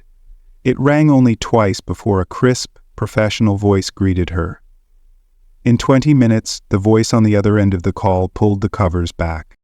"This is Elliot Price, Mr. Hunter's assistant." Jennifer hesitated for a moment, her throat tightening. "Hello, Mr. Price. This is Jennifer Park." "Miss Parker?" Elliot said, his tone growing slightly warmer. "We've been expecting your call. How can I assist you today?" "I've made my decision," Jennifer said, her words tumbling out before she could stop them. "I'd like to accept the position with Mr. Hunter's foundation." There was a brief pause, a quiet recognition, as if Elliot had known this moment was coming. "That's wonderful news," he responded smoothly. "I'll handle all the arrangements immediately. If it's convenient for you, we can have transportation sent to bring you to the city by the end of this week." Jennifer blinked in surprise. "The end of the week? That's soon." "We can adjust the timeline if needed," Elliot replied, though his voice suggested he preferred to move forward swiftly. "Would you like more time?"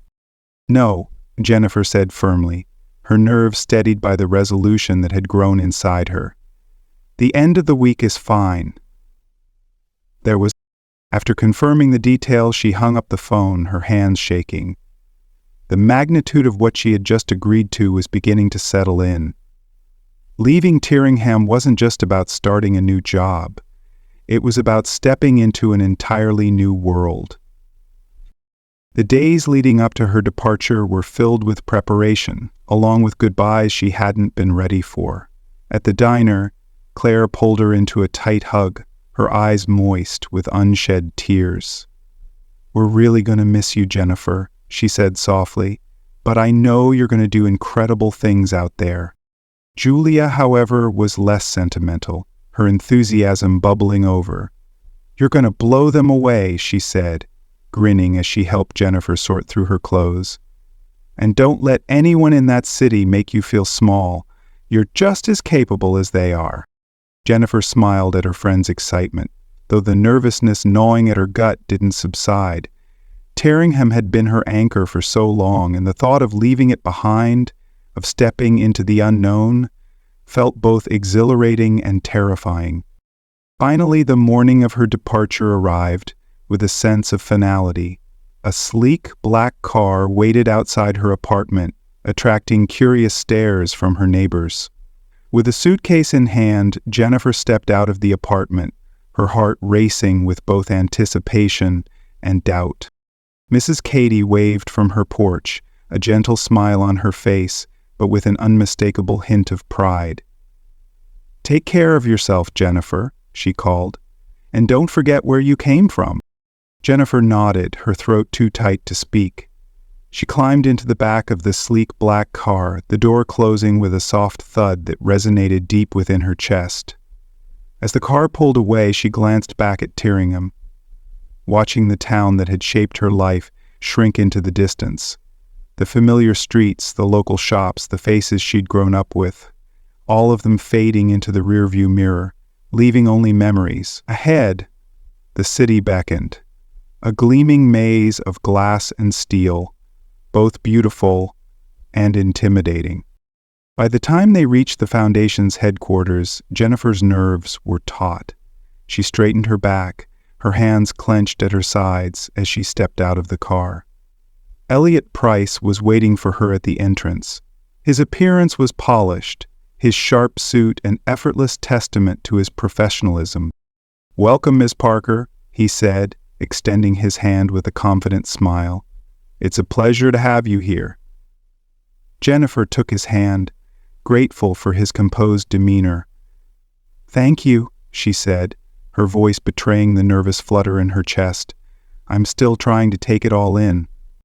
You'll have time to adjust, Elliot assured her, offering a reassuring nod.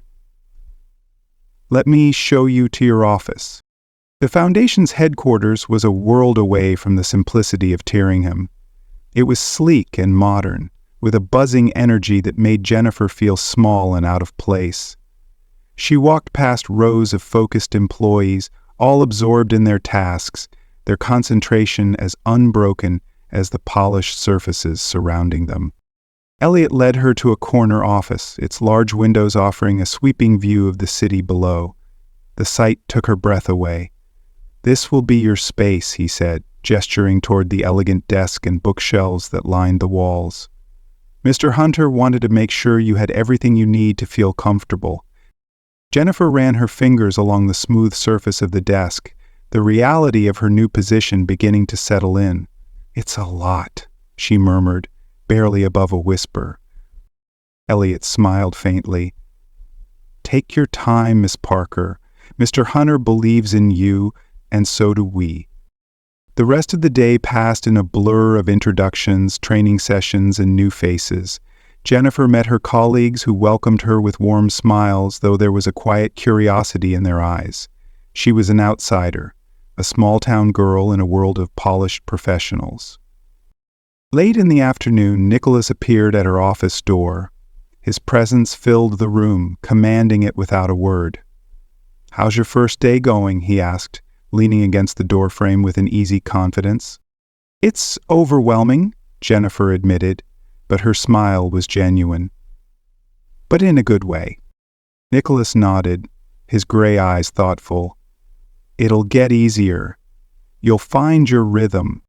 Jennifer hesitated, then spoke with quiet sincerity. "Thank you for giving me this chance. I still don't know why you chose me, but I'll do my best not to let you down." "You don't have to prove anything to me," Nicholas said, his voice calm and steady. "Just be yourself, Jennifer. That's more than enough." As he left, Jennifer turned back to the window. The city stretched out before her, bathed in the warm glow of the setting sun. For the first time, she felt a spark of hope ignite deep within her, a flicker of belief that this new chapter in her life could lead to the future she had always dreamed of. Jennifer's first week at the Foundation was nothing short of overwhelming. The days began earlier than she was accustomed to, and the quiet of her Tyringham apartment was replaced by the ceaseless hum of city life. The once familiar streets of her small town had been replaced with the sleek, bustling energy of a place that felt like another world entirely. Her colleagues, all polished and impeccably professional, had a sharp efficiency that made Jennifer feel like an outsider. Their competence only emphasized her own insecurities, yet beneath her nerves, a steady resolve began to take root. She was here for a reason, and she intended to prove herself worthy of the opportunity. Jennifer found an unexpected source of support in Henry, Nicholas Hunter's longtime butler. He was nothing like anyone she had ever encountered. Tall and commanding, with an air of quiet authority, he had a presence that could not be ignored, though his eyes often sparkled with a gentle humor that softened the edges of his serious demeanor. On her second day, Jennifer found herself in the staff lounge, where Henry was preparing tea with the precision of a seasoned professional. He turned as she entered, greeting her with a deep, measured voice that echoed warmth. "Miss Parker, I trust you're settling in?" Jennifer smiled shyly, gripping her coffee mug tightly. "Trying to. It's a lot to take in." Henry studied her for a moment, his gaze contemplative but not unkind. "It always is at first," he said. "Mr. Hunter has a way of expecting much from those he brings into his circle." And he paused, his tone thoughtful. "He also has an uncanny ability to recognize potential," he added, a knowing glint in his eye. Jennifer blinked, taken aback by the remark. "Do you really think I have what it takes to do this?" she asked, her voice quieter than she meant. Henry's response was instant, as if he had no doubt in his mind. "Of course." He wouldn't have offered you the position otherwise. Nicholas Hunter isn't a man who makes decisions lightly. The conversation lingered with Jennifer throughout the day, his words leaving a quiet but significant mark on her. The faith Henry had in her abilities, though unspoken, gave her a sense of reassurance she hadn't expected.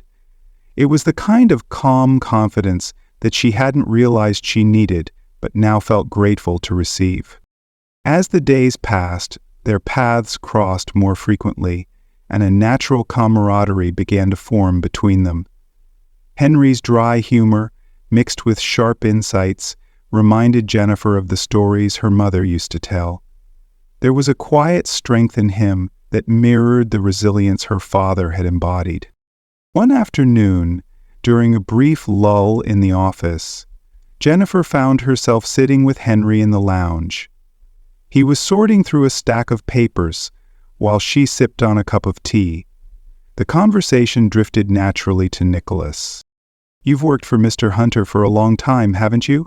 Jennifer asked, a genuine curiosity in her voice. "Nearly 2 decades," Henry replied, glancing at her before resuming his task. "I've seen him at his best and his worst." Jennifer hesitated for a moment before speaking again. "What's he really like, beyond the businessman?" Henry set the papers down, his expression softening for a brief moment. "Nicholas is complicated," he said, his tone thoughtful. "He's got a brilliant mind, but it's always restless, driven, sometimes to his own detriment. He carries burdens, ones he rarely speaks of." Jennifer leaned in slightly, her interest piqued. "What kind of burdens?" Henry's lips pressed together as he thought for a moment, weighing how much to reveal. "Losing his wife changed him," he finally admitted. "It was years ago, a car accident that left him grieving and riddled with guilt. Since then, he's poured himself into his work, trying to build something meaningful. Maybe it's his way of making up for what he couldn't control." A wave of empathy washed over Jennifer as she listened. Her thoughts flashed to her own experiences with loss, and she understood, more than she'd expected, the kind of pain that could drive a person to work tirelessly, to fill the silence with the hum of productivity. It explained the flickers of vulnerability she'd caught in Nicholas, the fleeting moments that hinted at a man who, despite all his wealth and power, was just as human as anyone else. "Why are you telling me this?" she asked quietly, her voice laced with a softness she hadn't intended. Henry's gaze met hers, and for the briefest of moments, his expression held something unreadable, something deeper than his usual demeanor. "Because," he said, after a pause, "you might be the first person in a long while who has the ability to see him for who he truly is, not just what he represents." The words lingered in Jennifer's mind as she returned to her tasks. With each passing interaction, she found herself studying Nicholas more closely. She noticed how his gaze often lingered on the photographs that adorned the walls. The pictures captured moments of triumph, children's bright smiles in newly constructed schools, families content in their newly rebuilt homes. The images conveyed a dedication to something greater, a genuine commitment Nicholas had shown all along, though Jennifer hadn't fully appreciated it until now. But her adjustment to this new world was far from easy. Not everyone was as welcoming. When she first encountered Victoria Hunter, Nicholas's estranged sister, at a board meeting, the air was thick with tension. "And who is this?" Victoria's voice cut through the room, her eyes scrutinizing Jennifer with an air of practiced detachment. "The new project manager? Or is James simply indulging in philanthropy by hiring charity cases now?" The words stung, but Jennifer held her ground, forcing herself to remain composed. "Jennifer Parker?" she replied, extending her hand, her voice steady. "I'm honored to be part of the team." Victoria didn't even acknowledge the handshake, her smile cold and dismissive. "I'm sure you are," she said, her tone laced with condescension. Nicholas quickly intervened, redirecting the conversation to the meeting agenda, But the tension between him and his sister was thick, palpable. Jennifer couldn't help but feel the undercurrent of animosity as she quietly observed. Later, as the day wore on, Jennifer overheard snippets of their heated exchange in Nicholas's office. Victoria's voice, filled with frustration, rang out. "You're using her, James," she accused, her words sharp. "And for what? To distract yourself from the mess you've made of everything else?" "It's here because she deserves to be."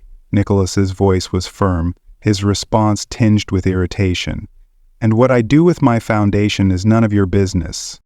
The conversation left Jennifer unsettled, though it also hardened her resolve. She knew there would be doubts, people who questioned her presence or wondered if she was truly deserving of this opportunity. But Jennifer was determined to prove them all wrong. As the day came to a close, Jennifer sat alone in her office, the city lights twinkling below like distant stars. Her mind replayed Henry's words about Nicholas's burdens, and she couldn't help but reflect on the personal barriers she had already started breaking within herself. She didn't know exactly where this path would lead, but for the first time, Jennifer felt certain of one thing: she was exactly where she was meant to be. Jennifer didn't know where this journey would lead, but for the first time, she felt certain that it was worth pursuing. Her second month at the foundation began with cautious optimism. Jennifer had grown comfortable in her new role, finding a sense of fulfillment in the work. Coordinating initiatives that delivered medical supplies to underserved clinics and scholarships to aspiring nurses felt deeply personal to her. For the first time in her life, Jennifer felt her work aligned with the dreams she had carried since her teenage years, taking care of others, just as she had done for her mother. But beneath the surface, trouble was quietly stirring. The foundation, with its far-reaching influence and generous endeavors, had become a target for those who envied Nicholas Hunter's success. It began subtly: press inquiries about funding, hushed conversations in meetings about leaked documents. At first, Jennifer didn't pay much attention to the rumors, but by the time it reached her desk, ignoring it was no longer an option. Late one Friday afternoon, Jennifer discovered a manila folder sitting in her inbox, the tab with her name scrawled across it. Inside, she found articles from the news, anonymous letters, and emails casting aspersions on her past. Her family's financial hardships, her mother's unpaid medical bills, and her modest education were all laid bare. Jennifer stared at the pile of papers, her hands trembling. It felt as though the most vulnerable parts of her life had been exposed for the world to see. The door creaked open and Dennis stepped inside. His usual calm demeanor was replaced with concern.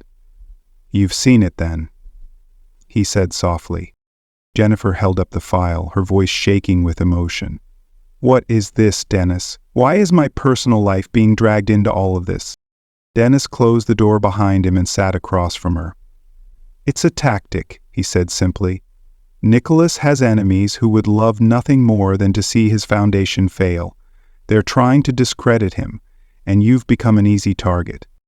"That doesn't make sense," Jennifer said, her voice rising with frustration. "I've done nothing wrong. My past has nothing to do with the foundation." "It doesn't need to," Dennis replied, his tone steady. "They're using it to sow doubt, to suggest that Nicholas made a poor decision by hiring you. They're trying to tarnish his reputation." Jennifer sank back into her chair, the weight of the revelation pressing heavily on her. "So what do I do?" she asked quietly, her voice barely above a whisper. "Stay the course," Dennis said firmly. "You've done nothing wrong, Jennifer. Let your work speak for itself, and trust Nicholas to handle the rest." That evening, Jennifer Parker found herself walking the lively streets of the city, searching for solace among the bustling crowds. The lights and noise, so foreign yet strangely comforting, failed to ease the weight of her thoughts. She wasn't surprised when Nicholas Hunter called later that night. His voice, usually so composed, carried a hint of frustration. "Jennifer, I'm sorry this has happened," he said, his words steady but filled with concern. "I never meant for you to be caught in the crossfire." "It's not your fault," Jennifer replied, though the words didn't fully ease the knot in her chest. "But it feels personal, like someone's trying to tear me apart." "They are," Nicholas said bluntly. "Because they see you as a way to get to me. But I won't let them succeed." There was a brief pause, and when Nicholas spoke again, his voice softened. "You're stronger than you think, Jennifer. I've seen it. Don't let them intimidate you." As the call ended, his words stayed with her, echoing in the quiet of her apartment.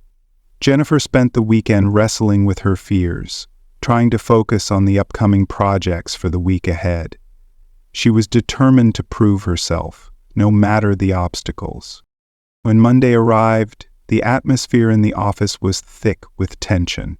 The air felt heavier with every passing minute. Victoria Hunter's arrival only fueled the unease. She entered the boardroom with her usual poise, her sharp eyes sweeping across the room before finally locking onto Jennifer. "So," Victoria said, her voice laced with disdain, "the charity case is still here?" Jennifer's jaw tightened, but she kept her composure. "Good morning, Miss Hunter," she replied evenly, her voice calm despite the sting of Victoria's words. Victoria smirked, a cold glint in her eyes. "It's bold of you to show your face after the headlines this weekend, but I suppose you're used to hardship." Before Jennifer could respond, Nicholas entered the room. His commanding presence immediately silenced the murmurs, his very presence shutting down any further remarks from Victoria. Nicholas Hunter's presence in the room was undeniable. As soon as he entered, all attention shifted to him. He brushed off Victoria's sharp comment with practiced ease, stepping into the role of leader as he steered the meeting with calm authority. But for Jennifer Parker, the unsettling feeling of being under scrutiny never left. Victoria's cold gaze lingered on her, sharp and unyielding, watching her every move. Once the meeting adjourned, Jennifer retreated to the privacy of her office, her nerves frayed from the tension. She absent-mindedly scrolled through her emails, trying to regain her composure. But one subject line caught her attention. "Know who your real friends are." Despite her better judgment, she clicked on it. The email was brief, containing only a single sentence. "Not everyone in the foundation has your back." Her breath caught, and a heavy weight settled in her chest. The words sank in deeper than she expected. The seed of doubt was planted, growing quickly in the pit of her stomach. She stared at the screen, her mind racing. Who could she trust? The foundation, with its accomplished professionals, was now a maze of uncertainties. The recent attacks on her reputation made everything feel fragile. That evening, feeling more vulnerable than ever, Jennifer picked up the phone and called Julia. "I feel like I'm drowning," she admitted, her voice cracking as the weight of everything bore down on her. "Everywhere I turn, someone's waiting for me to fail." Julia's voice came through strong and clear, full of conviction. "Listen to me, Jennifer. You are not going to let these people get to you. You're there for a reason. They're scared of you because they know you belong." Those words hung in the air like a lifeline, pulling her back from the edge. Jennifer clung to them, allowing the strength in Julia's voice to seep into her own resolve. As the days passed, she found herself leaning into that courage. The whispers and the stares didn't stop, but Jennifer was determined not to let them break her. She threw herself into her work with newfound purpose, driven by the need to prove her worth, not just to the foundation, but to herself. By the end of the week, Jennifer had crafted a proposal for a new project, one that aimed to extend the foundation's efforts to rural clinics across the country. It was her vision, her plan, and she was proud of it. When she presented it to Nicholas, his approval was swift and genuine. "This is excellent work, Jennifer," he said, his gray eyes locking with hers in an unspoken understanding. You're exactly where you're meant to be." For the first time in days, a small smile tugged at the corners of her lips. The challenges weren't over, and the road ahead still held its uncertainties. But in that moment, Jennifer realized her place at the foundation and in Nicholas's world wasn't as fragile as she had once feared. The foundation was now her home, and no matter what came next, she was ready to face it. Jennifer Parker's recent success in presenting her proposal had marked a shift in her confidence, but the obstacles were far from over. Over the next few weeks, she started to notice unsettling patterns. Files seemed to vanish without explanation, schedules were shifted without notice, and the lingering sensation that someone was observing her gnawed at her. It wasn't blatant, but it was enough to unsettle her, especially after the anonymous message she had received. The unease settled deeper, feeding her growing suspicion that something was amiss. One afternoon, while she was carefully reviewing project files in her office, a knock at the door startled her. Looking up, Jennifer found Dennis standing in the doorway, his usually calm demeanor now shadowed by concern. "Miss Parker," Dennis began, stepping into the room and shutting the door behind him, "I believe you need to see something." He handed her a folder, its contents arranged with precision, as always.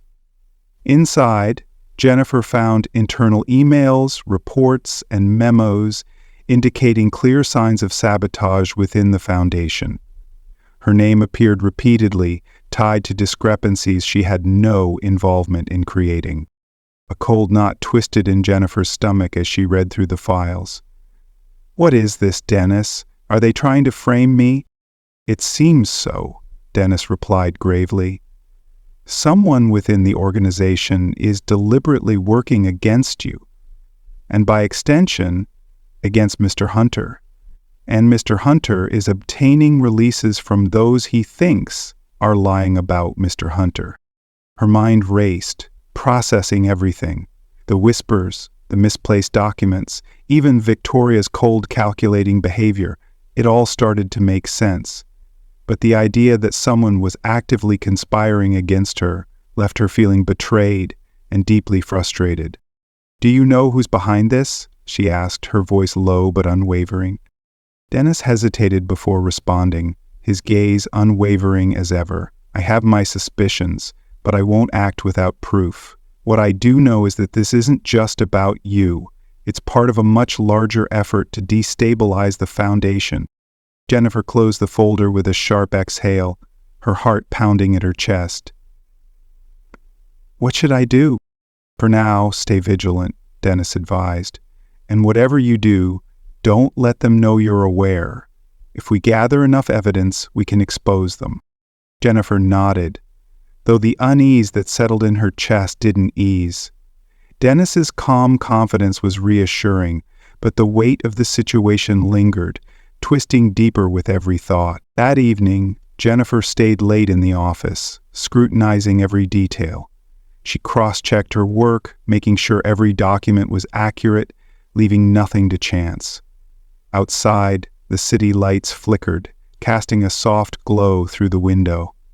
As the hours ticked by, she felt a quiet resolve begin to grow within her. Though the road ahead was uncertain, Jennifer Parker knew she wasn't ready to back down. The city lights sparkled outside her window, their twinkling a sharp contrast to the growing unease that settled within the foundation. As the hours passed, Jennifer Parker sat in the quiet of her office, the weight of suspicion pressing on her. The distant sound of footsteps echoed down the hallway, followed by a soft knock at the door. She looked up, and there stood Nicholas Hunter, his expression filled with concern. "You're still here?" he asked, his voice laced with worry. Jennifer offered a tired smile, though it barely reached her eyes. "Just trying to stay on top of things," she replied, though the exhaustion in her tone told a different story. Nicholas entered, his gray eyes scanning the room, narrowing as he took in her tired appearance. "You've been under a lot of pressure lately, Jennifer," he said, his voice steady. "More than you should be." "I'm managing," she answered, but her voice betrayed the lie, sounding more fragile than she'd intended. Nicholas crossed his arms, leaning against the edge of her desk. "Jennifer, if something's going on, you need to tell me. I can't help if I don't know what's happening." For a moment, Jennifer thought about confiding in him. The urge to tell him everything, the mounting pressure, the threats, the fear, was strong, but Henry's warning to remain discreet lingered in her mind. She shook her head instead. "It's nothing I can't handle." Nicholas didn't look convinced, but he didn't push further. "Just remember," he said softly, his voice full of quiet reassurance. "You're not alone in this. I've been where you are, feeling like the walls are closing in, but you're stronger than you think." Jennifer nodded, grateful for his support, but still holding back the full truth. She appreciated his concern, but there was something inside her telling her to face this battle alone for now. The next morning, Jennifer received a call from an unfamiliar number. The voice on the other end was low and distorted, clearly altered to hide the speaker's identity. "You're getting too close to something you don't understand," the voice warned, cold and menacing. "If you know what's good for you, you'll walk away." Jennifer's blood ran cold at the words. The call was short and ended abruptly, the line going dead before she could even reply. She sat frozen, the phone still pressed against her ear, her heart racing in her chest. Whoever was behind the attacks wasn't trying to hide anymore. They wanted her to know she was the target.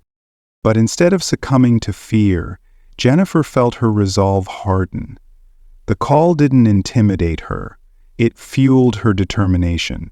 She walked back into the office that day with a new sense of purpose, her focus sharper than it had ever been. If someone thought they could scare her off, they clearly didn't know her. By the end of the week, Jennifer had begun her own investigation into the sabotage.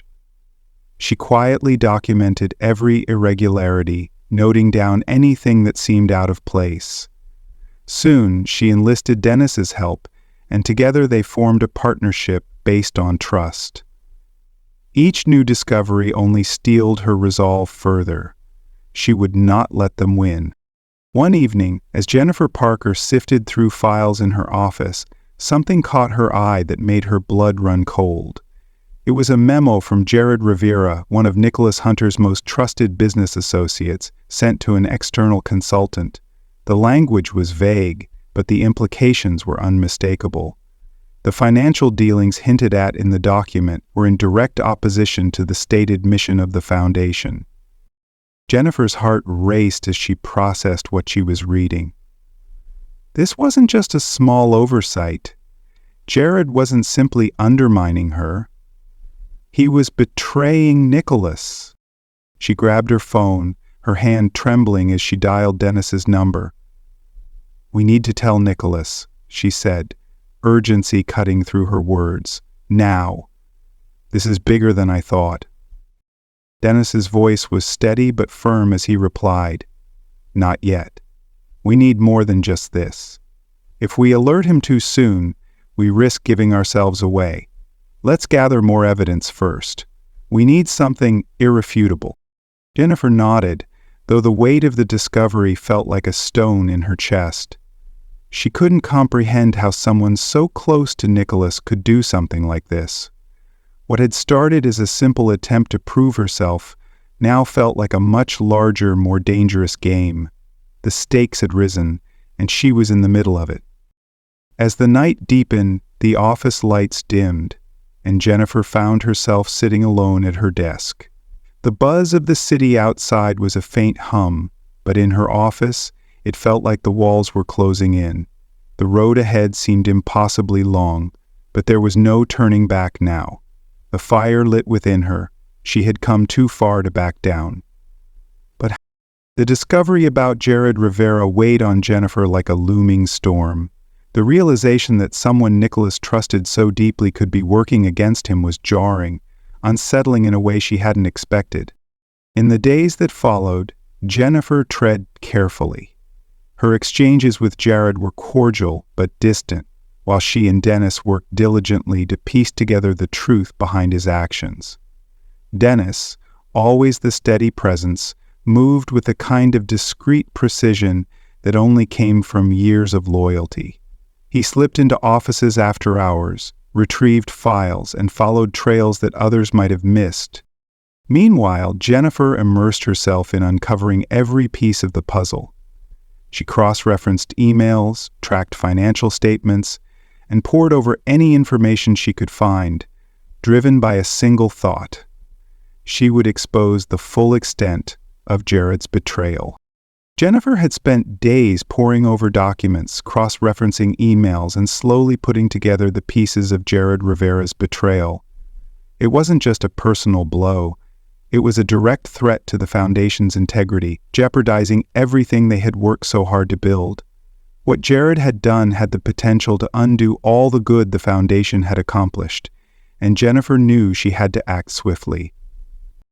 As she sifted through yet another pile of reports one evening, she couldn't help but reflect on how far she had come. Just months ago, she had been serving coffee in Tyringham's small diner, struggling to balance nursing classes and pay her bills. Now, she found herself embroiled in a conflict that tested her courage, her principles, and her every decision. Her phone buzzed suddenly, cutting through her thoughts. A text from Dennis read, "Meeting room 4A, 10 minutes. A wave of apprehension washed over her, but she pushed it aside, quickly gathering the notes she'd been working on. She made her way to the designated room where Dennis was waiting for her. His usually composed face was now clouded with concern. "What is it?" Jennifer asked as she closed the door behind her. Dennis slid a file across the table, his expression grim. "I think we have what we need. These documents tie Jared directly to suspicious financial activities. He's been funneling money into a private account disguised as consulting fees." Jennifer's eyes scanned the papers in front of her. The evidence was overwhelming. It wasn't just a betrayal, it was a calculated attempt to undermine everything they stood for. The implications were devastating. It meant they would have to confront Jared and eventually Nicholas. "We have to tell Nicholas," Jennifer said quietly but firmly, her voice steady despite the rising tide of dread in her chest. Dennis nodded, his gaze unwavering. "I agree. But we need to be careful. Jared has been by his side for years, through some of the toughest times. This will hit him hard." Jennifer swallowed, her resolve hardening. "Then we'll handle it carefully. Nicholas deserves the truth, but he also needs to know we have his back." The opportunity came faster than they expected. The next morning, Nicholas called a staff meeting to discuss upcoming initiatives. As the team gathered in the boardroom, the air was thick with tension, though Nicholas seemed completely unaware of the undercurrent of unease that ran through the room. Jared sat across from Jennifer, his usual air of confidence masking the unease that simmered beneath.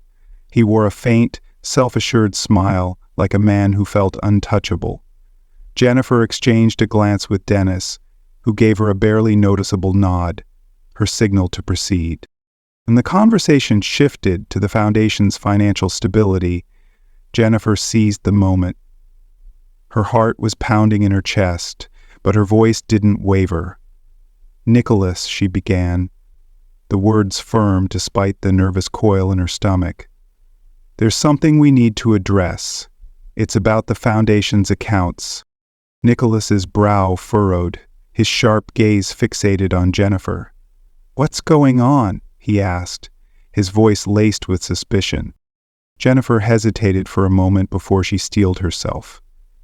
"Dennis and I have found evidence that suggests funds are being misused, and it looks like someone in a senior position is behind it." The room fell silent, every eye in the room now on Jennifer. Jared's confident smile faltered, a flicker of unease flashing across his face. Nicholas leaned forward, his voice calm but firm. "Who is it?" Jennifer took a deep breath, her resolve strengthening. "Jared Rivera." A collective gasp rippled through the room, followed by an uncomfortable silence. Jared quickly regained his composure, his face hardening. "This is a serious accusation," he said with cold disdain. "I hope you have evidence to back it up." "We do," Dennis chimed in, placing a thick folder onto the table. "These documents outline the suspicious transactions. The funds were funneled into a private account under the guise of consulting fees." Nicholas flipped open the folder, his jaw tightening as he scanned the pages. The tension in the room grew unbearable as everyone waited for the truth to sink in. Jared's calm demeanor began to crack. "This is a misunderstanding," he protested. "Those funds were for legitimate expenses, consulting fees. I can explain." "Enough," Nicholas snapped, his tone sharp. He closed the file with a finality that seemed to hang in the air. "I trusted you, Jared. For years, I trusted you. And this is how you repay me?" Jared faltered, his usual bravado slipping away, replaced by a look of guilt. The room was thick with silence, everyone absorbing the weight of what had just been revealed. I can explain," Jared began again, but Nicholas cut him off. "No," Nicholas interrupted, his voice cold as ice. "I've heard enough." The meeting ended abruptly, and Nicholas dismissed the staff with a wave of his hand. Security was called in to escort Jared out. Jennifer stayed behind, watching as Nicholas remained by the window, his shoulders tense with emotion. "Nicholas," Jennifer said softly, stepping closer to him. He didn't turn to face her, but his voice carried the heavy burden of his pain. "Don't apologize. You did the right thing. It's just hard to accept that someone I considered a friend would betray me like this." Jennifer paused for a moment, then placed a hand gently on his arm. "You're not alone in this. We'll get through it." Nicholas finally turned to her, his eyes weary but filled with a flicker of gratitude. "Thank you, Jennifer, for everything." As Jennifer left the office later that evening, a strange mix of relief and exhaustion washed over her. The battle wasn't over yet, but for the first time, she felt a sense of victory, not just for herself, but for the foundation and all the good it stood for. The fallout from Jared Rivera's exposure spread through the foundation like a gust of cold wind. His abrupt departure left a palpable emptiness, but it also brought to the surface troubling questions and uncertainties that couldn't be overlooked. For days, Nicholas threw himself into his work, collaborating tirelessly with his legal team to assess the damage. He combed through financial reports and dealt with the fallout from donors and partners.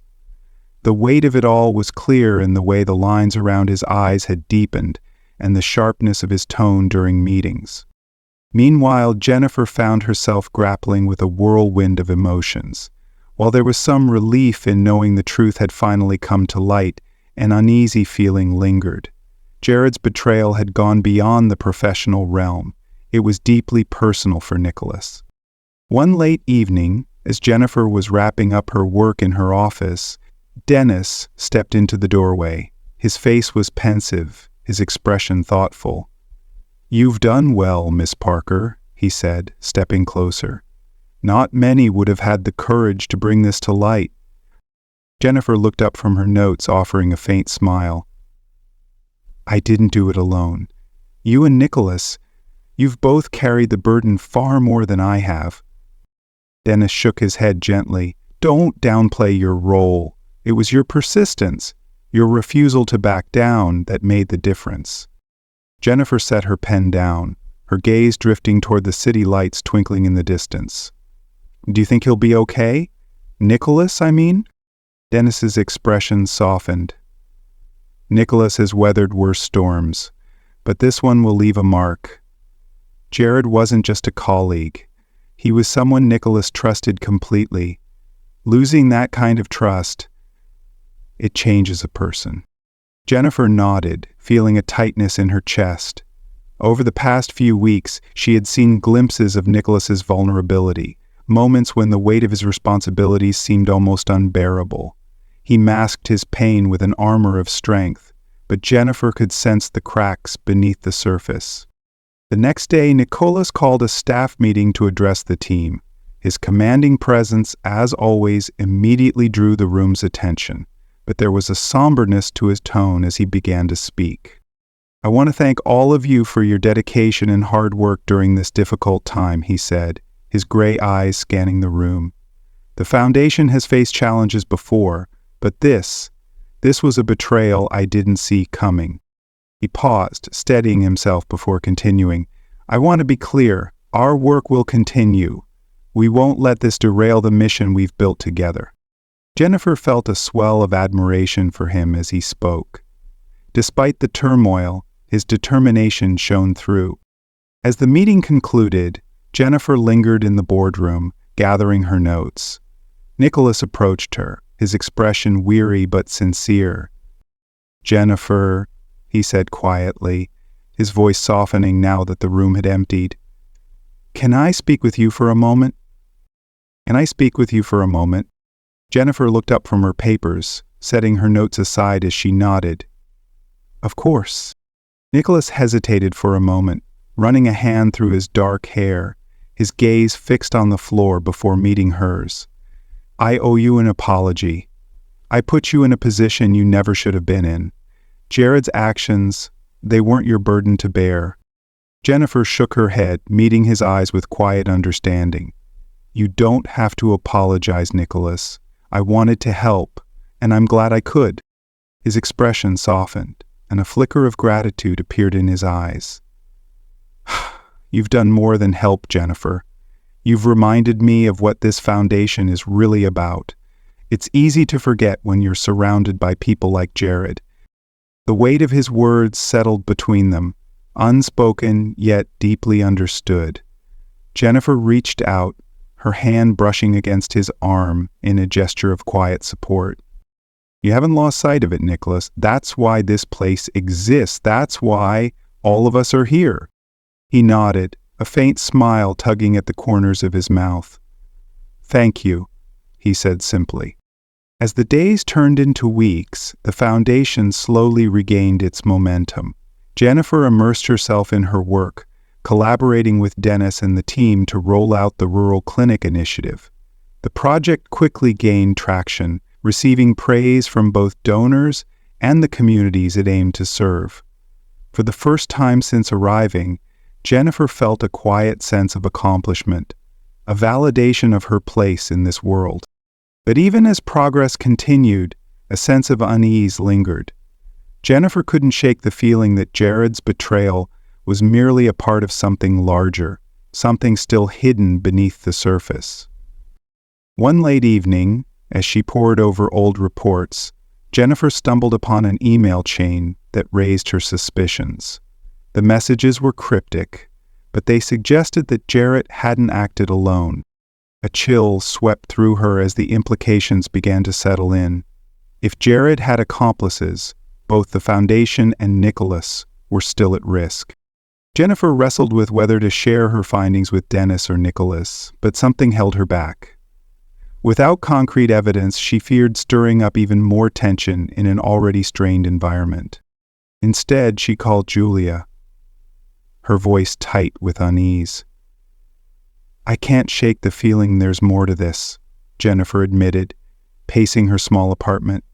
"Every time I think I've gotten to the bottom of it, there's something else." Julia's voice was firm on the other end of the line. "Then keep digging, Em. If anyone can figure this out, it's you. Just be careful. People like Jared don't go down without a fight." Jennifer nodded, a newfound resolve hardening within her. She didn't know where this path would lead, but one thing was certain: she couldn't stop now. For Nicholas, for the Foundation, and for herself, she would see it through. The morning light filtered through the tall windows of the Foundation's building, casting long, delicate streaks across the polished floors. Jennifer walked briskly to her office, her thoughts swirling around the cryptic emails she had uncovered the night before. The atmosphere in the building felt unusually heavy, as if the weight of Alan's betrayal still hung in the air. Though much of the team had rallied behind Nicholas's steady leadership, a lingering sense of unease clung to the corridors, a quiet dread that there might be more secrets yet to uncover. Jennifer placed her bag down on her desk and immediately reached for the files she had been reviewing. At the top of the stack were the emails she had found, their vague references to secured interests and off-the-record dealings only raising more questions than providing answers. She had traced the sender's address through internal directories, but the trail ended abruptly at an unfamiliar name, Zoe Castillo, listed as a consultant for a brief period the previous year. Jennifer's heart skipped a beat. Who was this, and how was she connected to Jared? Wondering this, she directed the laptop to find transcripts from the meeting. "Morning," Dennis's voice broke into her thoughts. She looked up to see him standing in the doorway, his gaze calm but sharp as usual. "You look like you've been burning the midnight oil," he commented, his tone gentle but perceptive. Jennifer gave a tired smile, gesturing to the mountain of papers before her. "I think I've found something, but it's incomplete. There's a name, Zoe Castillo, and some vague references that suggest Jarrett wasn't working alone." Dennis's brow furrowed as he stepped into the office, his sharp eyes scanning the documents. The top sheet caught Dennis's attention. He studied the paper for a moment, then spoke, his voice steady but concerned. "This complicates things," he muttered. "If Jared had support, then the sabotage runs deeper than we thought." Jennifer nodded, her fingers nervously tracing the edge of her desk. "I want to bring this to Nicholas, but I don't want to cause unnecessary panic without more solid proof. What do you think?" Dennis paused, considering her words. His calm demeanor was a source of comfort in the midst of uncertainty. "Nicholas deserves to know, but you're right to be cautious. If there's more to this, we need to gather all the pieces before we act." Jennifer exhaled slowly, the weight of responsibility pressing heavily on her. "I'll keep searching. There has to be more to uncover." Dennis gave her a reassuring nod. "You're on the right path, Jennifer, and remember, you're not in this alone." The hours passed as Jennifer delved deeper into the Foundation's archives. She sifted through contracts, financial reports, and personnel files, determined to find any link that could connect Zoe Castillo to Jared's schemes. The noise of the office faded into the background as she became absorbed in her search. She was relentless, piecing together clues and pushing forward despite the growing sense of urgency. Then, late in the afternoon, she found it. Buried in a pile of unrelated documents, a memo caught her attention. Zoe's signature was at the bottom, with the initials J.R. Jared Rivera. The memo detailed a plan to reallocate Foundation funds into a third-party account. The wording was vague, but Jennifer didn't need further explanation. It was clear to her. This was the proof she had been searching for. Her pulse quickened as she carefully copied the memo and tucked the original back into the file. This was the evidence she needed to present to Nicholas, to show him that Jared hadn't been working alone. Just as she was preparing to leave for the day, Jennifer's phone buzzed on the desk. The unfamiliar number made her hesitate. Then, after a moment, she answered. "Hello, Miss Parker," a smooth, unfamiliar voice greeted her. "You've been busy." Jennifer's heart skipped a beat, her grip tightening on the phone. "Who is this?" she asked, her voice shaky. "Someone who knows when to stay out of other people's business," the voice replied, a hint of menace underlying the calm tone. "I suggest you do the same. It's for your own good." Before she could respond, the line went dead, leaving Jennifer frozen, staring at the screen in disbelief. The vague warning sent a cold shiver down her spine. Whoever was behind the sabotage knew she was getting closer to the truth, and they were not afraid to threaten her. End of Chapter 8. That evening, as Jennifer sat in her apartment, the weight of the memo and the anonymous threat gnawed at her. She spread the document out on the table, her mind racing. Sleep eluded her. Unable to calm her thoughts, she called Julia, her voice trembling as she recounted everything that had happened that day. "This is serious, Jennifer," Julia said, her tone sharp with concern. "You need to tell Nicholas. Now." "I know," Jennifer replied, her throat tight. "But what if this just makes things worse? What if—" "No what ifs," Julia interrupted firmly. "You've worked too hard to back down now. Nicholas needs to know the truth, no matter how messy it gets."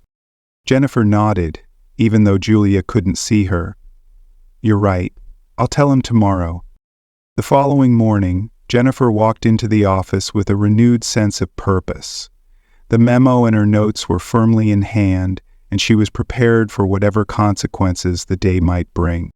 When she knocked on Nicholas's office door, she found him sitting at his desk, focused on something in front of him. His demeanor softened as he looked up and saw her. "Jennifer," he greeted, gesturing for her to come in. "What's on your mind?" Jennifer closed the door behind her and placed the memo down in front of him. "I found this," she said, her voice calm but firm. "It's from Zoe Castillo. It links her to Jared, showing they diverted funds." Nicholas took the memo, his brow furrowing as he read through it. "This is damning," he muttered, his voice low with concern. "Are you absolutely sure there's no mistake? Do you think it's impossible for us to fail this test?" Benesh asked. "I've double-checked everything," Jennifer replied, her tone unwavering. "There's more, Nicholas. Yesterday I received a threat. Someone told me to stop investigating." Nicholas's jaw clenched, and his eyes darkened with anger. "This isn't just about the foundation anymore. It's about protecting everyone, especially you." For the first time, Jennifer noticed the vulnerability in Nicholas's expression, mirroring the anxiety she herself had been carrying. Together, they would face the challenges ahead, but the nagging feeling in Jennifer's chest told her the worst was yet to come. The next day, a heavy silence hung over the foundation, though the halls buzzed with the undercurrent of tension. Jennifer sat in her office, anxiously awaiting whatever would come next. Nicholas had called an emergency meeting, and she had yet to learn what the fallout would be. By midday, she was summoned to his office. The blinds were drawn, and Nicholas's usual composure seemed to have hardened into something more serious. Dennis stood nearby, his posture watchful but calm. "I've shared the memo with our legal team," Nicholas began, his voice grave. "They're looking into Zoe Castillo's connections. This is bigger than I thought, and I appreciate everything you've done." Jennifer clasped her hands tightly in her lap, her nerves barely held in check. "I just want to ensure the Foundation's safety and that the people we're helping don't end up suffering because of this." Nicholas's expression softened just a fraction, though the weight of the situation remained. "We'll get through this," he assured her. "But there's more." Zoe was seen meeting with a whistleblower.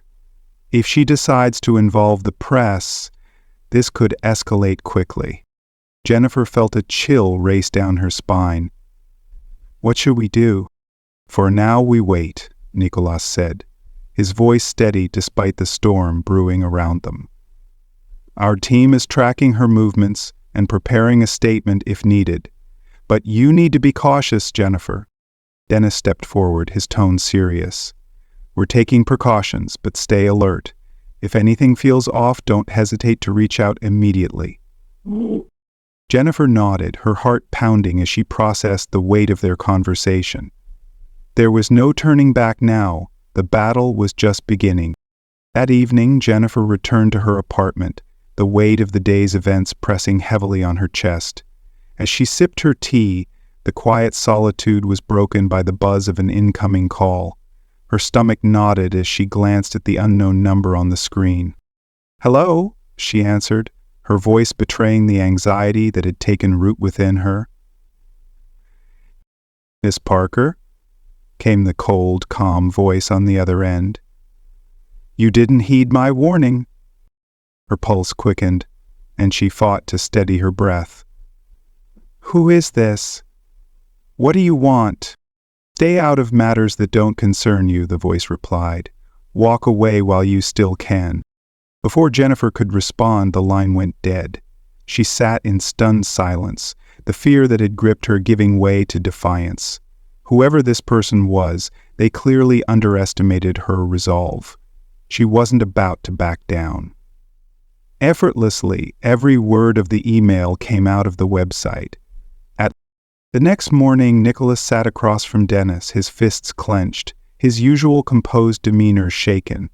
"This has gone too far," he said, his voice low but steady with resolve. "We need to expose whoever's behind this before they can cause any more damage." Dennis nodded solemnly, his expression unwavering. "Agreed. But we have to be cautious. If they're making threats, it's likely to escalate if we corner them." Jennifer watched them, her resolve solidifying with each passing moment. "I'll do whatever it takes to help," she said firmly, meeting both of their gazes. "But I refuse to live in fear." Nicholas's eyes softened slightly as he met her determined look. "I admire your courage, Jennifer," he said, his voice steady, "but I won't let you face this alone. We'll get through this together." As the day wore on, the Foundation's team worked tirelessly to connect the dots between Zoe, Jared, and their unknown accomplices. Jennifer spent hours combing through files, her determination unyielding despite the constant weight of the threats hanging over her head. By evening, there was a breakthrough. One of the legal team members uncovered a bank statement linking Zoe to an offshore account, one tied directly to Bruce Patel, a well-known corporate rival of Nicholas's. The revelation sent a ripple of shock through the room. "This proves it," Jennifer said, her voice calm yet tinged with the emotion that surged beneath the surface. "They've been working together to bring you down." Nicholas nodded, the mix of relief and determination evident in his expression. "It's time to make this public," he said with conviction. "We need to show the world what's really happening and make it clear that we won't be silenced." The next morning, the Foundation's office was a whirlwind of activity. The legal team scrambled to prepare the evidence for formal release, while Nicholas held back-to-back meetings to ensure every detail was covered. Jennifer watched the flurry of motion from her desk, her heart heavy with the gravity of the situation, yet lightened by the progress they had made. Dennis appeared at her door as calm and collected as ever. "Jennifer," he said, stepping inside, "Nicholas is holding a meeting in 20 minutes. He wants you there."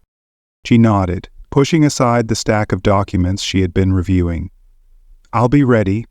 Dennis lingered a moment longer, his voice quiet but sincere. "You've done more for this foundation than anyone could have ever expected," he said. "Nicholas sees it, and so do I. Whatever happens next, you've already proven your worth." Jennifer's throat tightened at his words, her eyes betraying the emotion she fought to keep in check. She managed a small, grateful smile. "Thank you, Dennis. That really means a lot." The meeting was held in the Foundation's largest conference room, where senior staff and key advisors gathered around the long table. Their eyes were fixed on Nicholas as he stood at the head, commanding the room with his presence. "We've uncovered clear evidence," Nicholas began, his voice steady yet firm. "Zoe Castillo and Jared Rivera were working together, with backing from Bruce Patel. Their goal was to undermine everything we've built here, discredit our leadership, and funnel funds into their own pockets." He began to speak slowly, because doing so made him nervous. A murmur rippled through the room, but Nicholas raised a hand, silencing the room with a single gesture. "This will not deter us. Our mission is too important to let them succeed. I've instructed our legal team to proceed with all necessary actions. We'll release a public statement by the end of the day." Jennifer sat quietly, absorbing his words. She could feel the weight of the moment settle over the room like a heavy mantle. The team listened intently, their resolve growing stronger with every passing second. They were ready to face whatever challenges lay ahead. Nicholas's calm demeanor, despite the severity of the situation, left Jennifer with newfound respect. He had been tested time and time again, yet his resolve remained unshaken. The challenges he had faced had only hardened his determination. She admired his leadership more than ever before. Undeterred, Nicholas scanned the mangled stones outside. As the meeting came to an end, Nicholas motioned for Jennifer to stay behind. When the last of the staff filed out, he turned to her, his expression softening. "You've been at the center of this from the start," he said. "I know it hasn't been easy, but I want you to know how much I appreciate everything you've done." Jennifer hesitated for a moment, unsure of how to respond. "I just did what I thought was right," she said finally, her voice quiet. Nicholas offered a faint smile. "That's what sets you apart, Jennifer. Most people would have walked away, but you stayed. You've shown more courage and integrity than I've seen in a long time." Her heart warmed at his words, but her sense of responsibility only deepened. "What happens now?" she asked, her voice full of quiet determination. "Now," Nicholas said, his gaze steady, "we face whatever comes next together." The afternoon passed in a blur of preparations. By the time the statement had been released to the media, the office had grown eerily quiet. The flurry of activity had subsided, leaving behind an air of tense anticipation. Everyone waited for the public's reaction. Exhausted, Jennifer returned to her desk, unwilling to leave until all the loose ends were tied up. As she packed her things, her phone buzzed with a message from Julia. "Saw the news. Proud of you, Em. Stay strong." Jennifer smiled, her spirits lifting as she quickly typed a response. "Thanks, Julia. I'll call you later." Before she could put the phone away, it buzzed again. This time, it was a call from an unknown number. Her stomach tightened, but she answered. "Hello? Miss Parker," the familiar cold voice said, dripping with disdain. "You've been busy." Jennifer's pulse quickened, but she kept her voice steady. "I don't know who you are, but this needs to stop." "Oh, I don't think so," the voice replied, amusement lacing their tone. "You've made a lot of noise, and people like me don't appreciate noise." "People like you?" Jennifer shot back, anger flaring. "You mean cowards who hide behind threats?" There was a pause, then a mocking chuckle. "You're brave, I'll give you that. But bravery won't protect you. Walk away before it's too late."